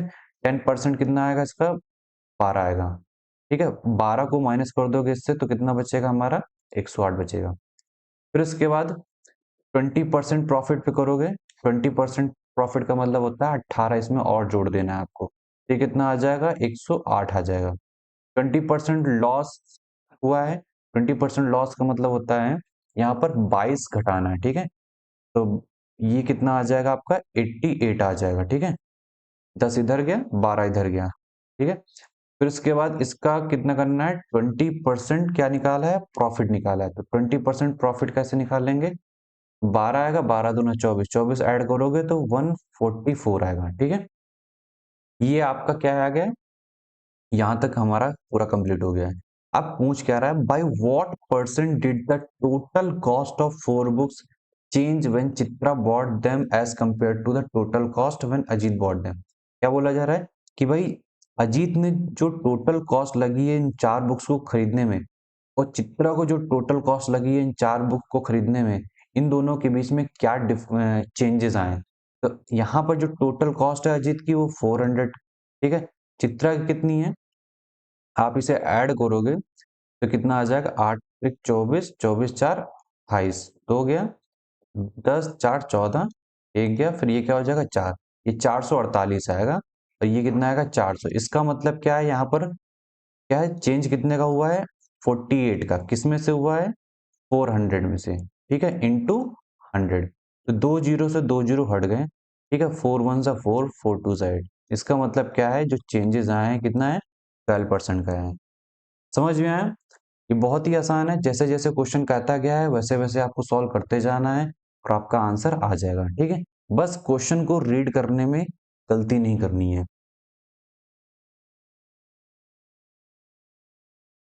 अब चलते हैं हम अपने नेक्स्ट क्वेश्चन पे, ठीक है। जितना आसानी के साथ मैं समझाने की कोशिश कर रहा हूँ, ठीक है, आई होप आपको समझ में आ रहा होगा, ठीक है। मैं कुछ भी कोई भी फॉर्मूला लगाने की कोशिश नहीं कर रहा हूँ, ठीक है। बहुत ही आसानी तरीके से समझा रहा हूँ, क्योंकि इसमें फॉर्मूले की जरूरत ही नहीं है। आप बताइए इसमें कहाँ फॉर्मूले की जरूरत है, बस आपको सिंपल कैलकुलेशन चाहिए, ठीक है। अगर वो आपकी कैलकुलेशन में मिस्टेक्स हैं तो आप पहले कैलकुलेशन को सही करिए। अगर कैलकुलेशन सही नहीं होगी तो आप इसे नहीं कर पाओगे, ठीक है। तो कैलकुलेशन को आपको क्या करना पड़ेगा, तेज करना पड़ेगा, थोड़ा उसमें स्पीड मेंटेन करनी पड़ेगी, तभी इस पेपर को आप क्वालिफाई कर सकते हो, ठीक है। The cost price of an article is increased by 120 rupees, ठीक है। क्या बोला जा रहा है, the cost price of an article is increased by 120, the selling price was increased by 160, ठीक है। And if the profit percentage after the change is 33.33%, find the profit percentage the trader was making before the changes। क्या बोला जा रहा है कि भाई एक आर्टिकल का कॉस्ट प्राइस अगर 120 इंक्रीज कर देते हैं तो इसका जो सेलिंग प्राइस है वो 160 बढ़ जाता है, 160 रुपए, ठीक है। तो फिर क्या है कि जो उसका प्रॉफिट परसेंटेज होता है वो 33% होता है, मतलब 1/3%, ठीक है। 1/3 क्या होता है, 33.33%। इसका क्या होता है, चेंजेस आते हैं जब ये करते हैं, ये चेंजेस करते हैं। तो हमें बताना है कि ये चेंजेस करने से पहले, ठीक है, ये चेंजेस करने से पहले ट्रेडर कितने परसेंटेज कमा रहा था प्रॉफिट, हमें ये बताना है। ठीक है, इसको थोड़ा सा ध्यान से समझना। ठीक है,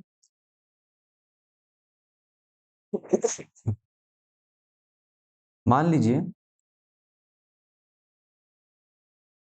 मान लीजिए जो शुरुआत की कॉस्ट प्राइस थी, ठीक है, शुरुआत की कॉस्ट प्राइस थी, मान लीजिए वो एक्स थी।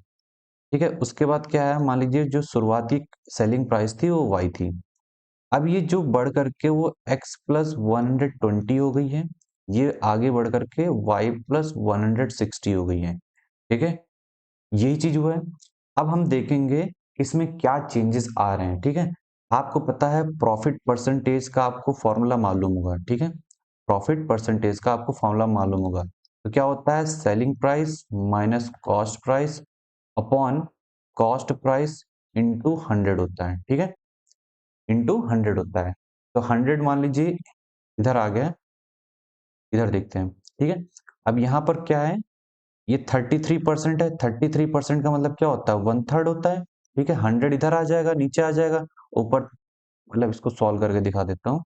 जैसे 33.33 है, अपॉन 100 जाएगा, इसका मतलब क्या है, 1/3 है। तो इसकी जगह मैं डायरेक्ट 1/3 लिख रहा हूँ। ठीक है, 1/3 हो गया, इज इक्वल टू ये y plus 160 minus x minus 120, अंदर मल्टीप्लाई कर दिया है, कॉस्ट प्राइस क्या है, 1 प्लस 120। ठीक है,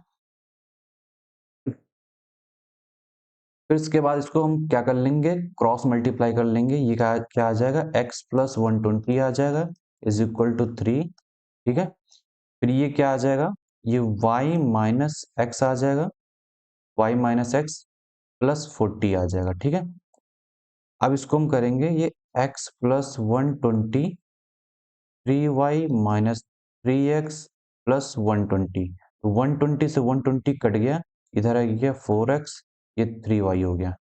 ठीक है, तो ये चीज हो गया। अब मान लीजिए इसको हम y से निकालेंगे तो 4x अपॉन 3 हो गया। क्लियर है, तो ये चीज हमारे निकल गया आपका। तो ये हमारा क्या हो गया, ये हमारा कॉस्ट प्राइस हो गया, ये हमारा सेलिंग प्राइस हो गया। अब इसका हमें देखना है। ठीक है, इसका हमें देखना है, इसका हम प्रॉफिट परसेंटेज निकालेंगे तो क्या आ जाएगा, ये y माइनस एक्स आएगा। ठीक है, इसका प्रॉफिट क्या आता है, selling price minus cost price. ठीक है, ये चीज निकल गया है। अब हम क्या करेंगे, इसकी वैल्यू पुट करेंगे तो ये कितना आ जाएगा, 4x upon 3 minus x upon profit percentage निकालेंगे तो क्या हो जाएगा, ये अपॉन एक्स इंटू 100 हो जाएगा। ठीक है, ये हमारा नया सेलिंग प्राइस हो गया जो यहाँ से निकला है। जो प्रीवियस सेलिंग प्राइस था ये हो गया है। अब चूंकि कॉस्ट प्राइस पे हम प्रॉफिट परसेंटेज निकालते हैं, इंटू 100 कर दिया, क्योंकि हमें प्रॉफिट परसेंटेज निकालना है। ठीक है, अब इसको हम सॉल्व कर लेंगे। इधर 3x जाएगा, ये x अपॉन 3 आएगा, अपॉन x आएगा इंटू 100। ठीक है, x से x कट जाएगा, ये कितना आ जाएगा, ये 1/3 इंटू 100 आएगा।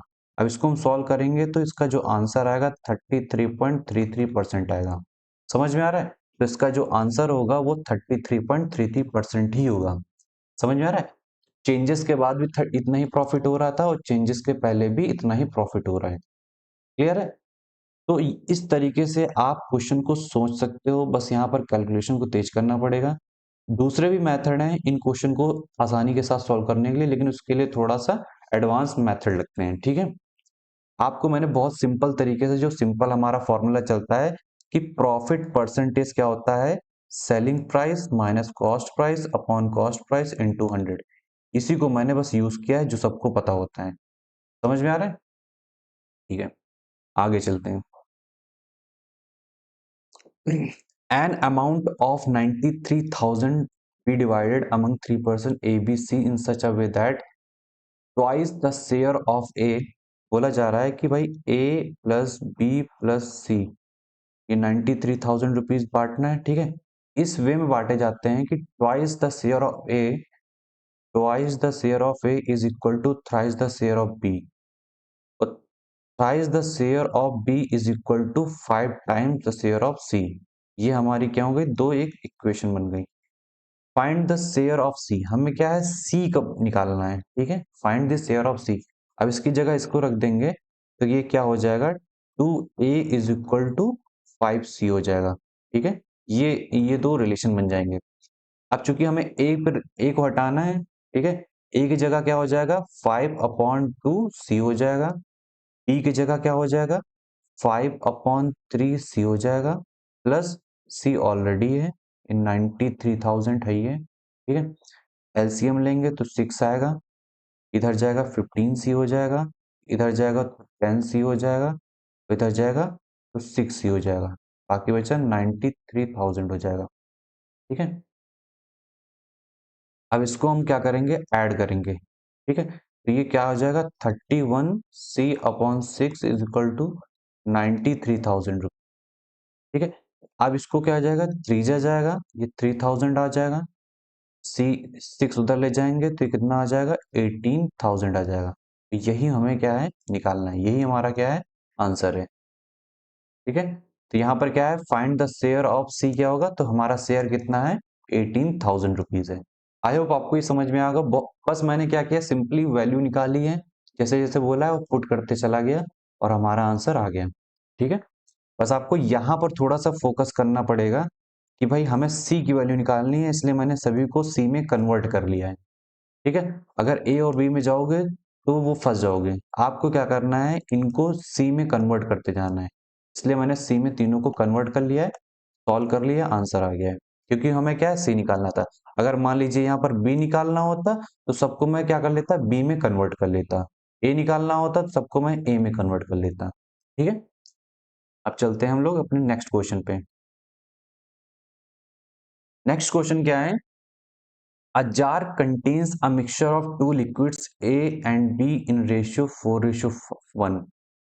When 10 liter of the mixture is replaced with liquid B, मतलब 10 लीटर ऑफ मिक्सचर क्या है रिप्लेस कर दिया जाता है किससे, लिक्विड बी से, द रेशियो बिकम्स 2:3, ठीक है। 2:3 मतलब ए जो है 2 है, बी जो है 3 है। How many litres of liquid A was present in the jar initially, हमें ये बताना है कि जो लिक्विड ए है इस कितना लीटर बचा हुआ था इनिशियली, ठीक है, कितना लीटर था, ये चीज बताना है, ठीक है। तो सबसे पहले हम लोग ये चीज देखेंगे,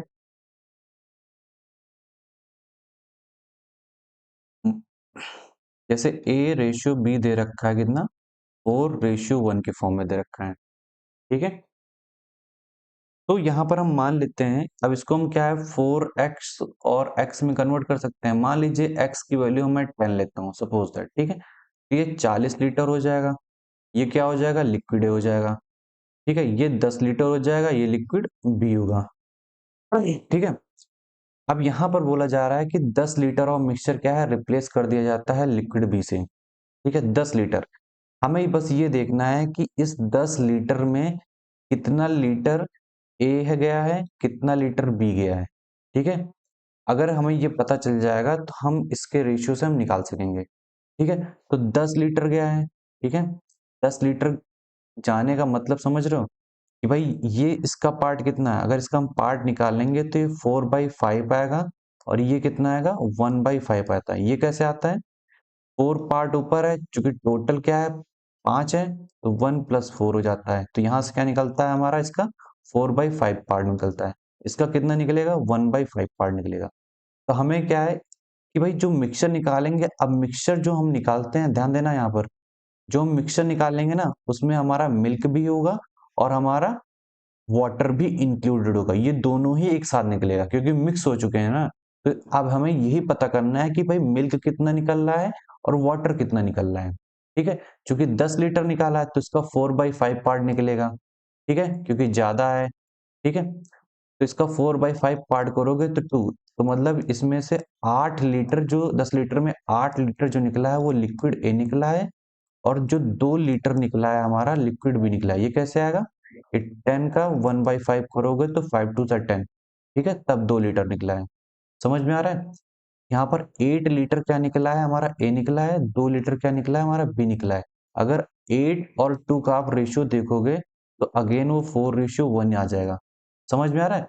तो हमारा जो मिक्सचर निकलेगा वो 4:1 के फॉर्म में ही निकलेगा। 4 पार्टिकल मान लीजिए एक लिक्विड के हैं तो एक पार्टिकल हमारा बी लिक्विड का होगा। समझ में आ रहा है। 8 इससे निकल रहा है, 2 इससे निकल रहा है। अब 10 litre of mixture is replaced with liquid B, तो जाहिर सी बात क्या है कि भाई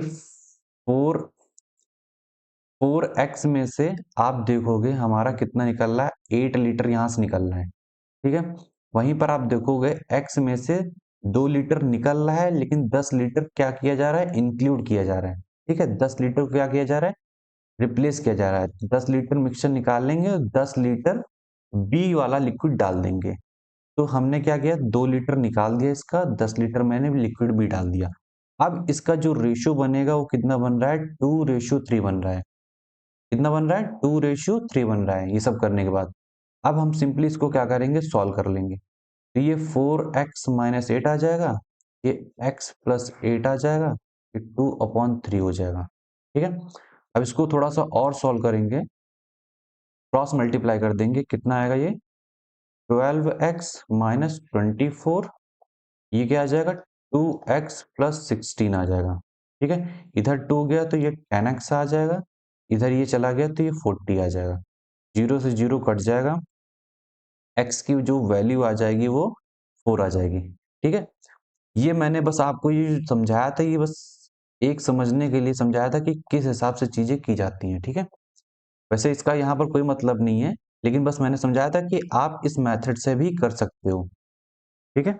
तो मैंने सबसे पहले क्या किया कि भाई मैंने इस जो 10 लीटर निकल रहा है इसमें पता किया कि भाई ए कितना गया है, बी कितना गया है। तो रेशियो से हमें ये समझ में आया कि 4/5 पार्ट इसका निकलेगा, 1/5 पार्ट इसका निकलेगा। तो 10 से ये निकाल लिया, 8 लीटर आ गया, इसका 2 लीटर आ गया। तो 4x में से मैंने क्या किया, 8 माइनस कर दिया, यहाँ से 2 लीटर निकाला, 10 लीटर डाल दिया, तब जाकर के हमारा रेशियो क्या बन गया, 2:3। अब इसको मैंने सिंपली तरीके से सॉल्व कर लिया, तो जो हमारी x की वैल्यू आ गई वो 4 आ गई। तो हमें बताना है कि जार में इनिशियली कितना लिक्विड था। तो जार में इनिशियली 4x 1x, ये b लिक्विड था, ये हमारा a लिक्विड था, हमें a बताना है। तो 4 इंटू एक्स की वैल्यू क्या दे रखी है, 4 दे रखी है। तो शुरुआत में कितना था, 16 लीटर था, ठीक है। आंसर क्या हो जाएगा, बी हो जाएगा। क्लियर है। तो मैंने सिंपली क्या किया, यहाँ पर x की वैल्यू पुट कर दी है। समझ में आ रहा है। तो आगे चलते हैं नेक्स्ट क्वेश्चन पे। अब जो नेक्स्ट क्वेश्चन है, in what ratio should water be added to a liquid costing 12 rupees per litre to make a profit of 25%। क्या बोला जा रहा है कि भाई एक लिक्विड है, ठीक है, जो 12 रुपए लीटर है, अगर उसमें कितना किस रेशियो में वाटर मिलाया जाए कि हमें 25% का क्या हो जाए, प्रॉफिट हो जाए। Selling the dilated liquid at 30.75 पर लीटर। कहने का मतलब क्या है कि एक लिक्विड था, ठीक है, इस तरीके से क्या एक लिक्विड था। अब क्या किया, इसमें मैंने थोड़ा सा मैंने वाटर मिला दिया ऊपर से, ठीक है, वाटर मिला दिया। अब उसको क्या किया मैंने, 12 रुपए जो बिक रहा था, ठीक है, हमें यहाँ से क्या है 25% का प्रॉफिट कमाना है। तो मैंने वाटर डाल करके, जो फ्री में मिल रहा है हमें, वाटर डाल करके मैंने इसको 13.75 पे बेच दिया। इससे क्या हुआ कि हमें 25% का प्रॉफिट हुआ। समझ रहे हो। तो हमें यही निकालना है कि किस रेशियो में हम वाटर को डालेंगे ताकि हमें 25% का प्रॉफिट हो, ठीक है। तो हमें रेशियो बताना है। तो सिंपली तरीके से क्या करेंगे इसको हम, कि भाई आपको पता है कि एक लिक्विड है, लिक्विड कितने रुपीस का है, 12 रुपए का है, ठीक है, पर लीटर है, ठीक है। अब मान लीजिए हम इसमें वाटर नहीं मिलाते हैं, सपोज दैट, तो इसका हम 25% कमाने के लिए कितना इसको हम बेचना पड़ेगा, तो 12 का हम 25% अगर इसमें प्रॉफिट निकालेंगे, ठीक है, तो इसको 25 125, 25 चौको 100, 4 3 12, ठीक है।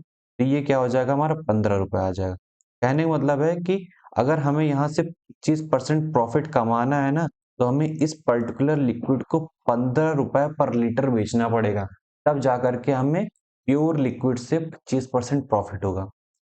लेकिन भाई अगर हम प्योर यूज करेंगे तो भाई जो 25% प्रॉफिट हुआ है वो फिर इतना होगा नहीं, क्योंकि भाई हमें प्योर चीज यूज करनी पड़ेगी। तो हमने क्या किया कि एक तरीका अपनाया कि भाई हमें प्रॉफिट कमाना ही है, तो हम इसमें क्या ऐड करेंगे, वाटर ऐड करेंगे, ठीक है। तो वाटर ऐड करने पे हमें कितना बेच रहे हैं हम डाइल्यूटेड को? 13.75 पे बेच रहे हैं, ठीक है। तो 15 में से अगर आप 13.75 माइनस करोगे तो ये कितना आ जाएगा? 1.25 आ जाएगा, ठीक है। इतने का समझ लो, इतने का हम क्या कर रहे हैं? वाटर ऐड कर रहे हैं। समझ में आ रहा है? इतने का क्या कर रहे हैं? वाटर ऐड कर रहे हैं। और इतने का हमारा क्या होगा? हमारा लिक्विड होगा, ठीक है। इतने का हमारा क्या होगा? लिक्विड होगा। अब ये वाटर है, ये हमारा लिक्विड है, ठीक है। क्योंकि डाइल्यूट किया है ना, 15 रुपए में जो बेच रहे हैं वो कितना है? 13.75 का हमारा लिक्विड रहेगा और 1.25 का हमारा क्या रहेगा? वाटर रहेगा, ठीक है। समझ में आ रहा है? तो अब हम जा करके जब वाटर और लिक्विड में क्या निकालेंगे? रेशियो निकालेंगे, तो 1.25 अपॉन 13.75 करेंगे, ठीक है। ये डेसिमल और डेसिमल हट गए, ठीक है। 25 पंचे 125 होता है, 25 पंचे 125, फिर उसके बाद 12 गया, फिर 25 पंचे 125 आएगा, फिर 5 एकम 5, 5 ठीक है। तो इसका जो रेशियो आएगा 1:11 आएगा। समझ में आ रहा है? तो इसका जो आंसर होगा वो आंसर बी होगा।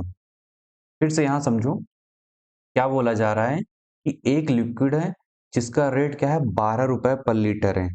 अगर इसमें वाटर कितना मिलाया जाए ताकि हमें 25% का क्या हो? प्रॉफिट हो, while selling the diluted liquid at 13.75 पर लीटर, ठीक है। यहाँ पर डाइल्यूटेड लिक्विड क्या करना है? हमें बेचना है। अब चूंकि आपको पता है कि भाई वाटर का तो पैसा लग ही नहीं रहा है ना, जब वाटर का पैसा लग नहीं रहा है तो वही हमारा क्या होगा? प्रॉफिट होगा। जो वाटर है वही तो हमारा प्रॉफिट हुआ ना, बाकी लिक्विड के तो पैसे हमें देने पड़ेंगे।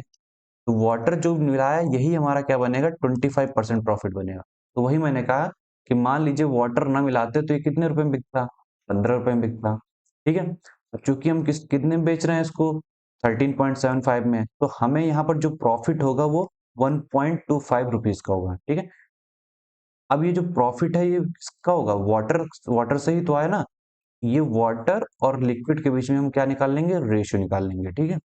समझ आया? जब इन दोनों के बीच में हम रेशियो निकाल लेंगे तो हमारा ये आंसर आ जाएगा 1:11। क्लियर है सभी को? ठीक है। अब चलते हैं अपने नेक्स्ट क्वेश्चन पे।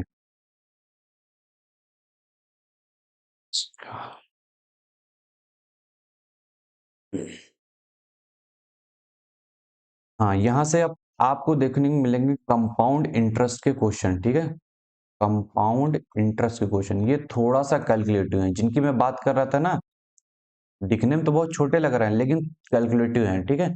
जैसे find the rate of interest if a sum of money becomes 8 times after 3 years when the interest is being compounded annually, ठीक है। जो कंपाउंड इंटरेस्ट लिया जा रहा है वो एनुअली लिया जा रहा है, ठीक है। अब ये जो सम ऑफ मनी है, जो हमारा प्रिंसिपल अमाउंट है, ये क्या हो जा रहा है? ये 3 इयर्स में 8 टाइम्स हो जा रहा है, ठीक है। 3 इयर्स में क्या हो जा रहा है? 8 टाइम्स हो जा रहा है। तो एक हम फॉर्मूला देखते हैं, आपको पता होगा कि भाई अमाउंट इज इक्वल टू क्या होता है? Principal plus compound interest. अब यहीं से एक फॉर्मूला बन के आता है कि amount is equal to T, bracket में 1 प्लस आर अपॉन 100 की होल पावर क्या होता है? टी। टी बेसिकली यहाँ पर क्या है? टाइम है, ठीक है। टी बेसिकली क्या है? यहाँ पर टाइम है। अमाउंट क्या हो रहा है? हमारा 8 टाइम्स आ रहा है। तो मान लीजिए पी है, ठीक है। तो यहाँ पर पी है तो इसका मतलब क्या हो जाएगा? ये 8 पी हो जाएगा और ये पी हो जाएगा, ठीक है। ये 1 प्लस आर अपॉन 100 हो जाएगा। ये कितना आ जाएगा? 3 आ जाएगा, ठीक है, क्योंकि 3 इयर्स में हो रहा है। तो ये पी से पी कट जाएगा, ये 2 की पावर 3 आ जाएगा। ये 1 प्लस आर अपॉन 100 की होल पावर क्या आ जाएगा? 3 आ जाएगा। अब ठीक है, अब देखो यहाँ पर पावर सेम है तो इसका मतलब क्या है? बेस भी सेम होगा। ये क्या हो जाएगा? 2 is equal to 1 plus R upon 100 हो जाएगा। 1 इधर आ जाएगा तो इधर 1 बचेगा, आर अपॉन 100 हो जाएगा, ठीक है। तो यहाँ पर रेट ऑफ इंटरेस्ट कितना आ जाएगा आपका? 100% आ जाएगा, ठीक है। इसका आंसर क्या होगा? डी होगा। आई होप आपको समझ आएगा। यहाँ पर क्या है, सिंपल तरीके से फॉर्मूला यूज किया, सॉल्व कर लिया, आंसर आ गया। इस टाइप के क्वेश्चन आने के हाई चांसेस हैं आपके पेपर में, ठीक है। आप क्वेश्चन को, अब यहाँ पर थोड़ा सा प्रॉब्लम ये आएगी, थोड़ा सा कैलकुलेशन की प्रॉब्लम आएगी, नेक्स्ट वाले क्वेश्चन में देखते हैं, ठीक है। On investing 5,000 in a bank, A will get back 5,671 in 2 years. What is the compound rate of interest? क्या बोला जा रहा है, आपका प्रिंसिपल अमाउंट कितना है, 5,000 रुपीज है, अमाउंट कितना हो रहा है, 5,671 रुपीज हो रहा है, टाइम दे रखा है 2 इयर्स का दे रखा है, ठीक है। तो हमें क्या निकालना है, कंपाउंड रेट ऑफ इंटरेस्ट निकालना है। तो अभी हमने फॉर्मूला जो लगाया है, A is equal to P, A plus r की आर अपॉन 100 की होल पावर टी, ठीक है। अमाउंट यहाँ पर कितना है, 5,671, ये 5,000 हो गया, 1 प्लस आर अपॉन 100 हो गया, ठीक है। ऊपर क्या हो जाएगा हमारा, 2 हो जाएगा, ठीक है। ये हमारा क्या जाएगा, नीचे जाएगा, 5,671 अपॉन 5,000, ठीक है। ये 1 प्लस आर अपॉन 100 जाएगा, होल पावर 2, ठीक है। जब आप इसको सॉल्व करोगे ना, तो ये 1.16 समथिंग कुछ आएगा, ठीक है। एग्जैक्ट नहीं है, समथिंग कुछ आएगा, यहीं पर थोड़ा सा कैलकुलेशन की जरूरत पड़ेगी। ये 2 आएगा। अब इसको क्या करोगे, इसका हम क्या निकाल लेंगे, इसको 2 हटा करके इसका स्क्वायर रूट निकाल देंगे, तो ये समथिंग आया 0.065 समथिंग आएगा, ठीक है। ये 1 आएगा, थोड़ा सा 1.065 आएगा, 1 प्लस आर अपॉन 100 आएगा, ठीक है। 1 इधर चला जाएगा तो ये कितना बचेगा, 0.065 बचेगा, is equal to R upon 100 आएगा। फिर इसको इधर लाएंगे, इसको क्रॉस मल्टीप्लाई करेंगे तो आर इज इक्वल टू ये कितना आ जाएगा, 6.5% आएगा, ठीक है। तो ये आर इज इक्वल टू 6.5% हो जाएगा। क्लियर है, तो इसका जो आंसर होगा वो डी होगा। क्लियर है, तो यहाँ पर थोड़ा सा कैलकुलेशन की जरूरत पड़ेगी आपको, ठीक है। बाकी इन्हीं क्वेश्चन में कैलकुलेशन की आपको जरूरत पड़ेगी, बाकी नहीं पड़ेगी। अब इसको हम एक एडवांस मेथड से भी कर सकते हैं, बट यहाँ पर मैं करूंगा नहीं, क्योंकि करूंगा तो आपको समझ में नहीं आएगा, क्योंकि वो डायरेक्ट मेथड होते हैं।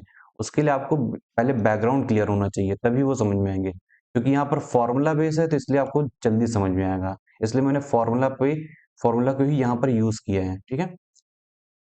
72 देखते हैं। A bank offers a rate of interest of 16% per annum compounded semi-annually. What will be the approximate interest generated on an amount of 10,000 kept for 2 years?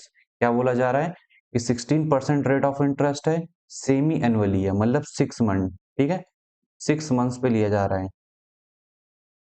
Approximate interest बताना है आपको 10,000 पे, अगर उसको 2 साल के लिए रखा जाता है, ठीक है। ठीक है, 2 ईयर्स है। प्रिंसिपल अमाउंट कितना है, 10,000 है, ठीक है।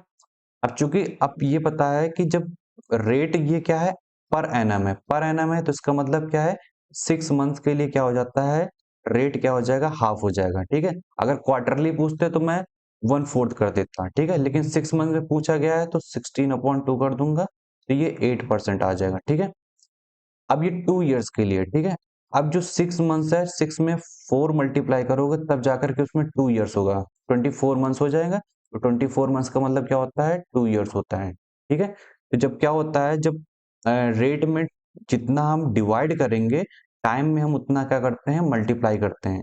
तो 2 × 2 हो जाएगा, ये कितना आ जाएगा, 4 इयर्स।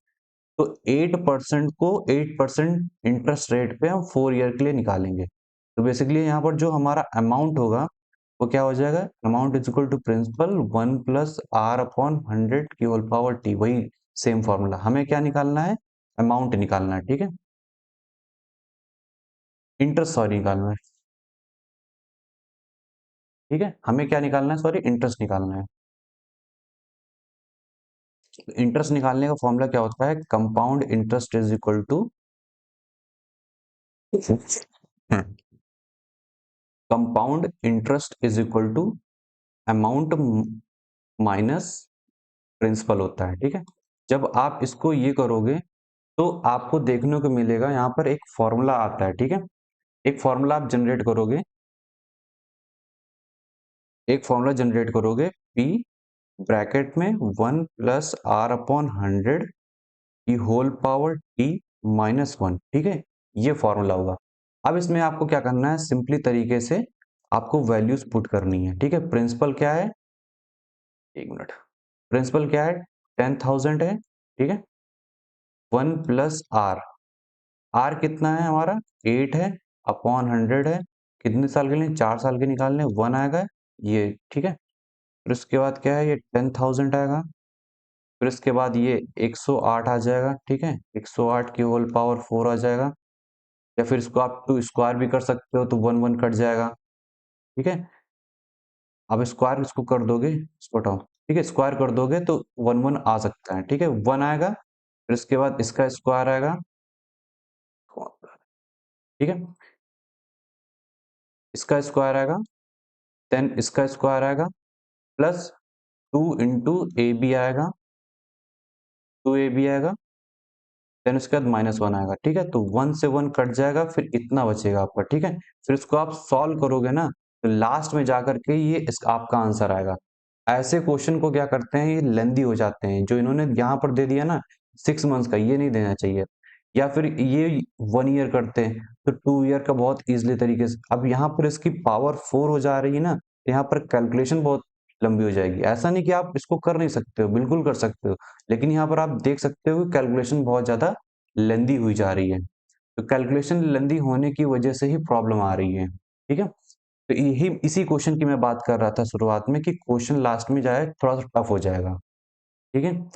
तो ऐसे क्वेश्चन को मैं यही रिकमेंड करूंगा कि ऐसे क्वेश्चन को अटेम्प्ट मत करना, ठीक है। इसकी जगह आप जीके के क्वेश्चन कर लेना, इंग्लिश के क्वेश्चन कर लेना, और अदर क्वेश्चन कर लेना, लेकिन ये मत करना, क्योंकि ये आपका टाइम खा जाएंगे, ठीक है। यहीं से आपको सीखना है कि टफ क्वेश्चन को कैसे स्किप करना है, ठीक है। बाकी आपको कैलकुलेट करके देख लोगे, आंसर आ जाएगा, ठीक है। इसका जो आंसर होगा मैं आंसर बता दे रहा हूँ, ठीक है। इसका जो आंसर है वो बता दे रहा हूँ आपको, एक मिनट। इसका जो आंसर होगा वो 605, 3605 आएगा, ठीक है। एक बार कैलकुलेट करके देख लेना, आपको समझ में आ जाएगा। अब नेक्स्ट क्वेश्चन चलते हैं। A car covers a distance of in 8 hours, ठीक है। एक कार है जो एक डिस्टेंस को 8 आवर्स में कवर करती है। Had the speed been increased by 4 kilometre per hour, time taken would have reduced by 30 minutes, ठीक है। टाइम कितना रिड्यूस हो जाएगा, 30 मिनट्स। फाइंड द डिस्टेंस, हमें क्या निकालना है, डिस्टेंस निकालना है। तो एक कार है, एक डिस्टेंस को क्या कितने में, 1 घंटे में, 8 घंटे में कवर करती है। तो मान लीजिए एक डिस्टेंस डी है, सपोज दैट, ठीक है। इसको 8 घंटे में ये कवर करती है, ठीक है, 8 आवर्स में कवर करती है। अगर इसकी स्पीड को 4 घंटे बढ़ा दिया जाए, मान लीजिए speed x kilometre per our है, इसको बढ़ा करके x+4 कर दिया, x+4 किलोमीटर पर आवर कर दिया गया। Time taken would have reduced by 30 minutes, ठीक है। मान लीजिए पहले t टाइम लगता था, तो अब कितना लगेगा, t-1/2 आवर लग रहा है। 30 मिनट्स का मतलब 1/2 आवर हो जाएगा। फाइंड द डिस्टेंस, हमें क्या निकालना है, डिस्टेंस निकालना है, ठीक है। तो सिंपली हम क्या करेंगे, आपको पता है कि भाई ये मान लीजिए S2 है, ये मान लीजिए S1 है, ठीक है। तो S2 माइनस S1 कितना दे रखा है, 4 दे रखा है, ठीक है। जब इसको करोगे तो 4 दे रखा है, ठीक है। अब क्योंकि इन दोनों के बीच में डिफरेंस कितना है, 4 किलोमीटर पर आवर का। अब आपको पता है कि स्पीड इज इक्वल टू क्या होता है, speed is equal to distance upon time होता है, ठीक है। यहाँ पर डिस्टेंस सेम है। अब यहाँ पर जो टाइम लग रहा है S2 को, वो 30 मिनट क्या है, कम लग रहा है। क्या कर लग रहा है, 30 मिनट कम लग रहा है।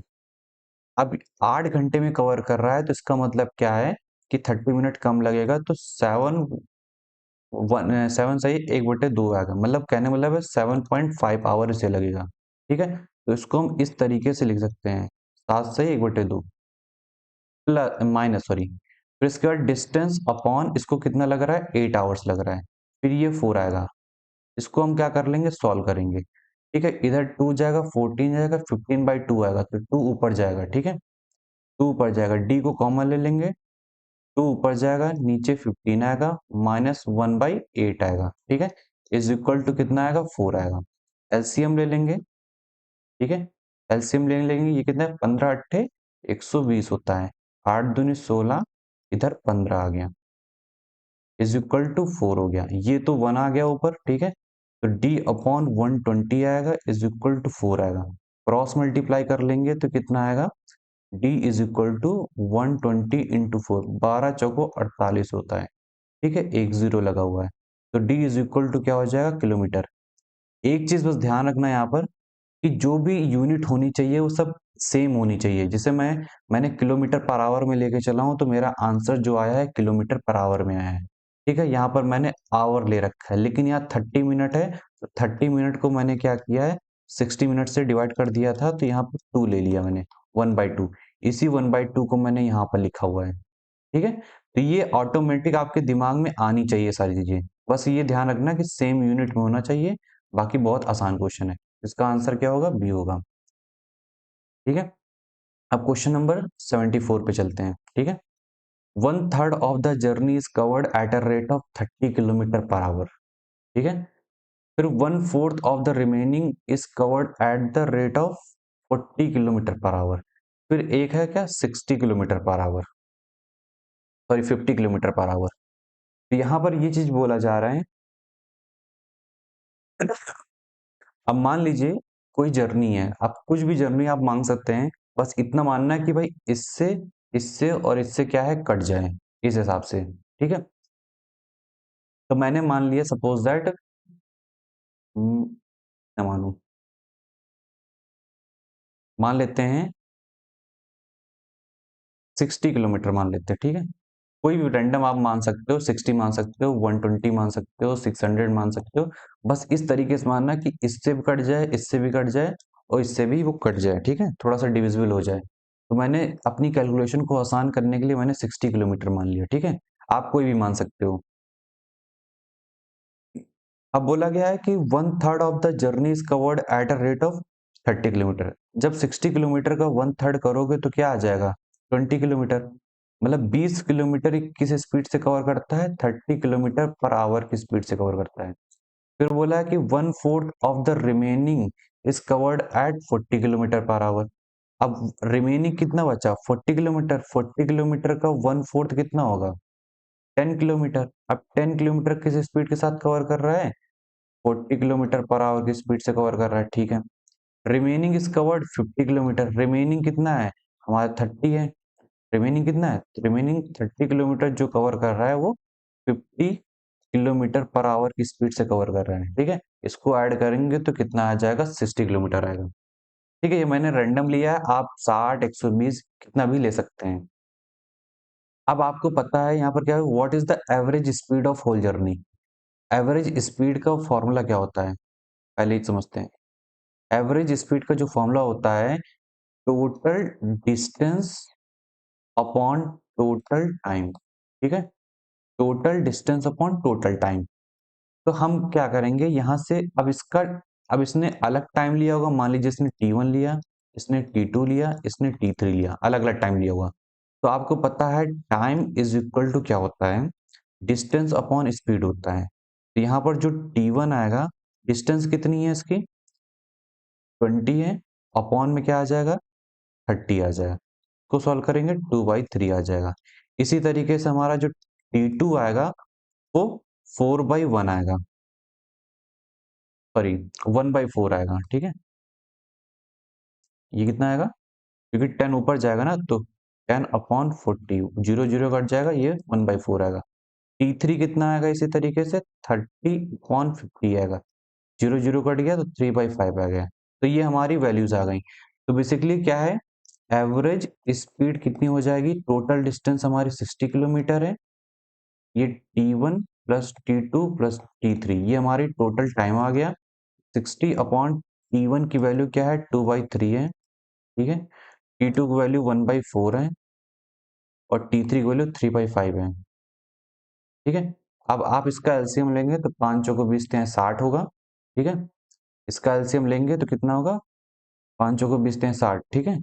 तो यहाँ पर क्या आ जाएगा, 60, तो ये आएगा, ये आएगा, अपॉन में क्या है, 60 है, ठीक है। तो यहाँ पर कितना हो जाएगा, 32 से 20, 20 दूना 40 होगा, ये 15 चौको 60 हो जाएगा, और ये 12 12 36 हो जाएगा, ठीक है। अब ये क्या होगा, जो 60 है ये ऊपर चला जाएगा, ठीक है। तो 60 इंटू 60, सॉरी 60 इंटू 60 हो जाएगा ये अब आप इसको ऐड करोगे तो कितना आएगा, 40 3 70 6 76 5 81 81 और 91, ठीक है। जब आप इसको सॉल्व करोगे, ठीक है, जब आप इसको सॉल्व करोगे 3600/91 आएगा, अराउंड मतलब 90 के आसपास है, ठीक है, अराउंड। इसको हटा दो। अब यहां से थोड़ा सा दिमाग लगाना है आपको, यहाँ पर सॉल्व नहीं करना है। अब चूंकि आपको पता है कि पूरी तरीके से डिविजिबल नहीं होगा, 91 है, तो इसका मतलब क्या है कि जो इसका रिजल्ट आएगा वो क्या आएगा, डेसिमल में आएगा, ठीक है। जब डेसिमल में आएगा तो यहाँ पर एक ही वैल्यू क्या है, सिर्फ डेसिमल में दे रखी है, बाकी जो वैल्यू है वो कंप्लीट दे रखी है, ठीक है। तो आपको दिमाग लगाना है कि यहाँ से जो रिजल्ट आएगा वो डेसिमल में आएगा, तो इसका आंसर जो होगा वो 39.5 होगा। यहाँ पर सॉल्व करने मत बैठना, यहाँ से आपको क्या करना है, अपना टाइम मैनेज करना है, यहाँ से आपको अपना टाइम सेव करना है, ठीक है। ऐसे ही छोटी छोटी जगह पे आपको टाइम सेव करना पड़ेगा। तो आपको इसके लिए क्या करना पड़ेगा, पहले ऑप्शन से गो थ्रू होना पड़ेगा, ऑप्शन कैसे दे रखे हैं। अच्छा, ये डेसिमल में दे रखा है, यहाँ से मेरा डेसिमल में आ रहा है तो वेल एंड गुड। तो हम लोगों ने क्या किया, डेसिमल में देखा, एक ही डेसिमल दे रखा था ऑप्शन में, बस मैंने आंसर कर दिया, क्योंकि हमें पता है कि यहाँ से डेसिमल निकलेगा। क्लियर है। अब चलते हैं अपने लास्ट पॉइंट, लास्ट वाले क्वेश्चन पे, क्वेश्चन नंबर 75, ठीक है।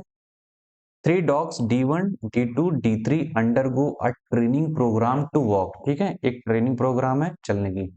After training the distances covered by the 3 steps of D1, 4 steps of D2, 5 steps of D3 are equal. क्या बोला जा रहा है कि D1 ने जितनी लेंथ 3 स्टेप में चली, D2 ने उतनी ही लेंथ 4 स्टेप में चली, D3 ने उतनी ही लेंथ 5 स्टेप में। तो मान लीजिए इसका मतलब क्या है कि मान लीजिए लेंथ L1 थी, ठीक है, 3 L1, 4 L2, 5 L3, ठीक है। यहाँ पर क्या है, सभी के स्टेप की अलग अलग लेंथ होगी, ठीक है। इसकी इसकी जो एक लेंथ होगी ये L1 हो जाएगा, इसकी जो लेंथ होगी L2 हो जाएगा, इसकी जो लेंथ होगी L3 हो जाएगा। ये हमारा क्या है, कॉम्बिनेशन बन गया। Further in the time taken by D1 to take 5 steps, D2 to take 4 steps and D3 take 6 steps, ठीक है। What is the ratio of the walking speed, ठीक है, वॉकिंग स्पीड का रेशियो क्या है, D1 D2 D3। यहां पर क्या बोला जा रहा है कि भाई T1 T2 और T3 इनके बीच में जो रेशियो है वो 5:4:6 का है, ठीक है। तो बोला जा रहा है जो टाइम टेकन लिया जा रहा है, कितना लिया जा रहा है, 5 स्टेप्स 4 स्टेप्स 6 स्टेप्स, इनके बीच में जो टाइम लिया जा रहा है वो 5 स्टेप 4 स्टेप 6 स्टेप्स में क्या है, इनके बीच में ये रेशियो आ रहा है, क्योंकि यहाँ बोला जा रहा है टाइम लिया गया है, ठीक है। तो 5 स्टेप में जितना टाइम लिया गया है वो T1 हो जाएगा, 4 स्टेप में जो टाइम लिया गया वो T2 हो जाएगा, जो 6 स्टेप में टाइम लिया गया वो T3 है। तो इनके बीच में क्या आ जाएगा, एक रेशियो है, एक यहाँ से मिलेगा एक यहाँ से मिलेगा। अब हमें क्या निकालना है, वॉकिंग स्पीड निकालना है। हमें क्या करना है, इसको रेशियो में कन्वर्ट करना है, ठीक है। ये तो रेशियो में है, हमें इसको रेशियो में कन्वर्ट करना है, ठीक है। तो हम क्या करेंगे, सिंपली इसका क्या कर लेंगे, हम इसका एलसीएम ले लेंगे। तो 15 चौको 5 चौको 20, 20 3 60 हो जाएगा। तो हम क्या करेंगे, सिंपली इसको 60 से डिवाइड कर देंगे, 4L2, इसको हम 60 से क्या कर देंगे, डिवाइड कर देंगे, 5L3/6 3। तो 3 2 6, 20 आ गया, ये 15 आ गया, और ये 12 आ गया, ठीक है। तो ये L1/20 आ गया, L1/20 आ गया इज इक्वल टू L2/15 आ गया, और L3/12 आ गया। इसका मतलब क्या है कि L1 L2 और L3 के बीच में जो रेशियो आया वो 20 15 और 12 का आया, ठीक है, ये रेशियो आया। अब हमको क्या निकालना है, वॉकिंग स्पीड निकालना है, ठीक है। वॉकिंग स्पीड कैसे निकालेंगे, मान लीजिए S1 S2 और S3 क्या है, हमारा वॉकिंग स्पीड का रेशियो है, सपोज दैट। और आपको पता है कि यहाँ पर क्या निकालना है, वॉकिंग स्पीड निकाल, ठीक है। यहाँ पर क्या निकालना है, स्पीड है, ठीक है। एक मिनट,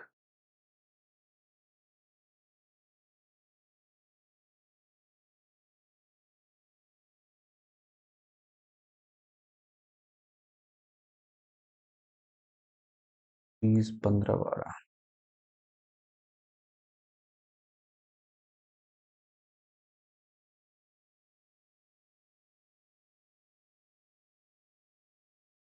20, 12। 1 मिनट, क्या गलती हो रही है? अच्छा, ठीक है।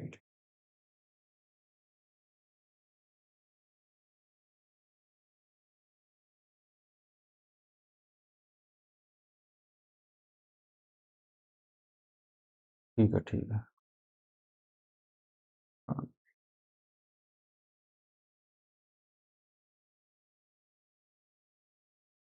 लेंथ। तो हमें स्पीड का निकालना है, तो यहाँ पर हम ये चीज देखेंगे कि स्पीड का क्या रेशियो होगा। ठीक है, यहाँ पर हमें ये देखना है। तो speed is equal to distance upon time होता है। जो हम कर रहे थे वो बिल्कुल सही कर रहे थे। मैं सोचा था कि गलत कर रहा हूँ। ठीक है, बिल्कुल सही कर रहे थे। ठीक है, तो speed is equal to distance upon time होता है। तो इसकी जगह हम क्या लिखेंगे, D1 अपॉन, मतलब D1 का मतलब क्या होता है यहाँ पर, लेंथ अपॉन टाइम T1, फिर रेशियो, फिर L2 अपॉन T2, फिर रेशियो होगा L3 अपॉन T3। ठीक है, तो अब हम इसको रखेंगे। तो हम यहाँ पर देखेंगे 20 आ रहा है। ठीक है, अपॉन में T1 क्या आ रहा है, T1 कहाँ गया भैया, T1 5, 4, 6 आ रहा है। ठीक है, 5, 4, 6 आ रहा है। ठीक है, यहाँ पर है। फिर L2 देखेंगे, यहाँ पर हमारा 15 आ रहा है। फिर यहाँ पर देखेंगे 12।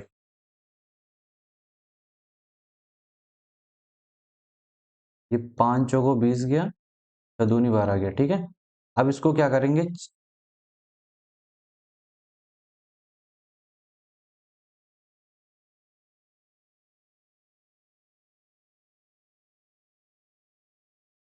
16 से,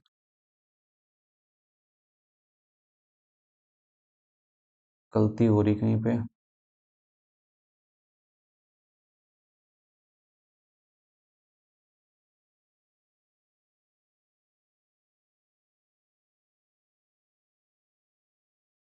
In the time taken by D1 to take 5 steps, D2 take 4 steps, and D3 6 steps.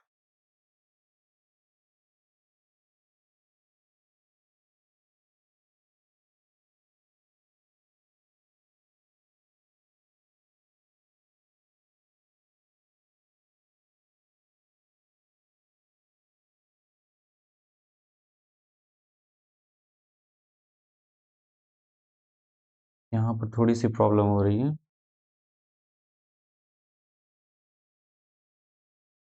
कुछ गलती हो गई है बीच में। ठीक है, इसीलिए क्वेश्चन वो आ नहीं रहा है। ओके, 1 मिनट, फिर से देखते हैं। ठीक है, एक बार फिर से देखते हैं ये क्वेश्चन।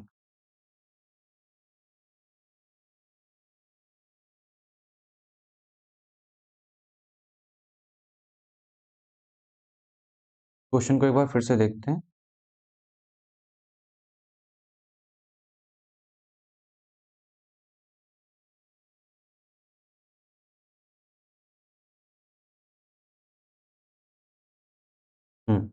इस क्वेश्चन को एक बार फिर से देखते हैं। ठीक है,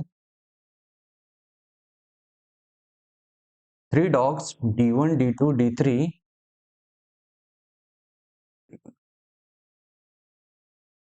undergo a training program to walk. After training, the distance covered by 3 steps of D1, 4 steps of D2, 5 steps of D3 equal है। ठीक है, मतलब 3 स्टेप में जो लेंथ चलेगा, 4 स्टेप में जो चलेगा, 5 स्टेप में चलेगा, वो इक्वल है। तो ये क्या हो जाएगा, 3L1 is equal to 4L2 is equal to 5L3 हो जाएगा। ठीक है, फिर इसके बाद बोला जाएगा, further in the time taken by D1 to take 5 step, मतलब 5 स्टेप में जो लेने में जो टाइम टेकन लिया गया है। ठीक है, फिर D2 ने 4 स्टेप में जो टाइम लिया है, D3 ने 6 स्टेप में जो टाइम लिया है। ठीक है, यहाँ पर थोड़ा सा इन्होंने मिस्टेक किया है। इन्होंने जो यहाँ पर लिया है, यहाँ पर ये चीज समझ में नहीं आ रही है। ठीक है, इस वजह से थोड़ी सी गलती हो रही थी। इन्होंने जो स्टेटमेंट ये बनाया है सही तरीके से नहीं बनाया है, इस वजह से समझ नहीं आ रहा है कि in the time taken by D1 to take 5 step, D2 4 step. इस वजह से क्या हो रहा है, बार बार प्रॉब्लम आ रही है। ठीक है, what is the ratio of walking speeds D1 D2 D3 respectively. ठीक है, D1 D2 की रिस्पेक्टिवली देखेंगे क्या है, वॉकिंग स्पीड है।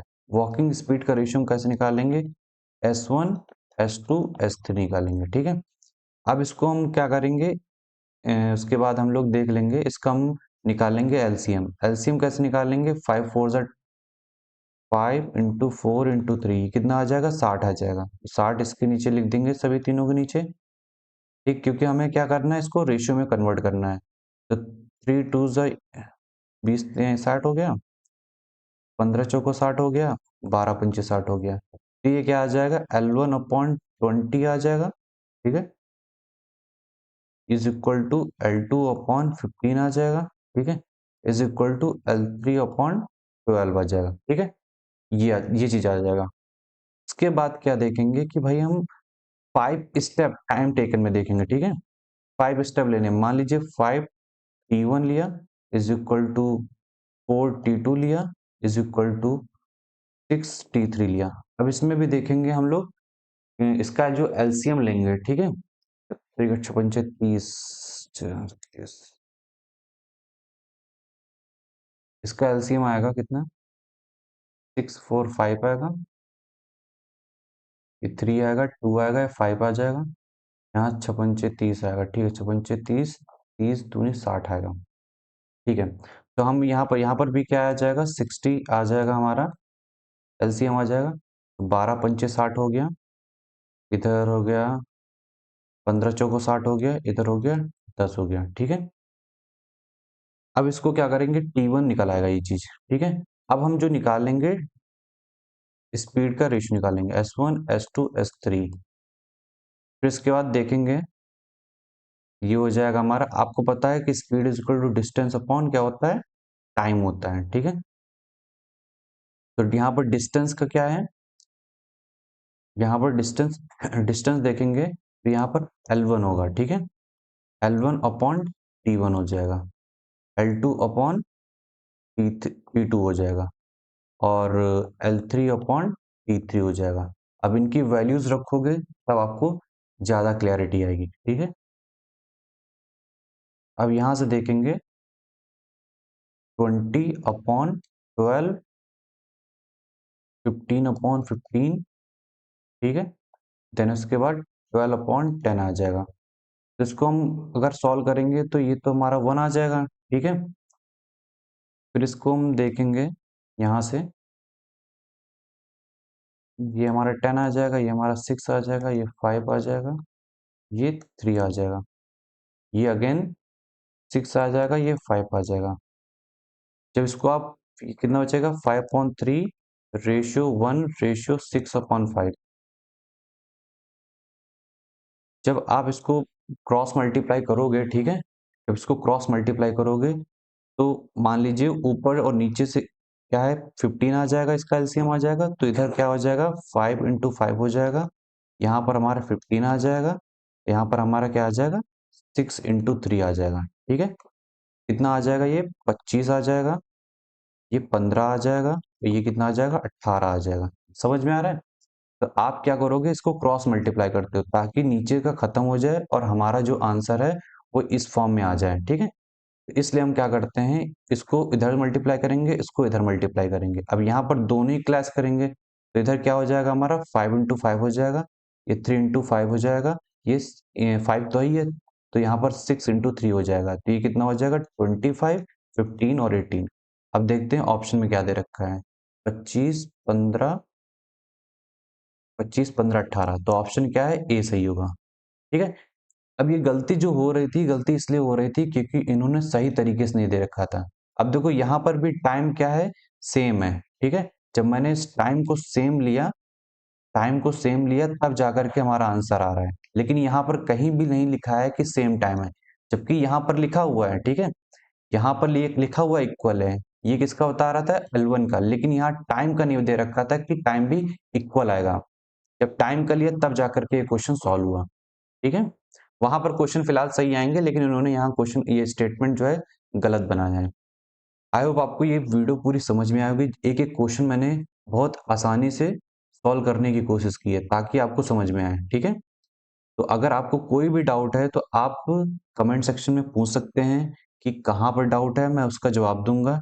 ठीक है, आप हमारे टेलीग्राम चैनल को ज्वाइन कर सकते हैं। अगर आपको ये वीडियो अच्छी लगी हो तो आप हमारे चैनल को सब्सक्राइब कर लो। ठीक है, चैनल को सब्सक्राइब कर लो, वहां पर बेल आइकन दबा दो, वहीं पर आपको देखने को मिलेगा टेलीग्राम चैनल। ठीक है, उस टेलीग्राम चैनल को ज्वाइन कर लो।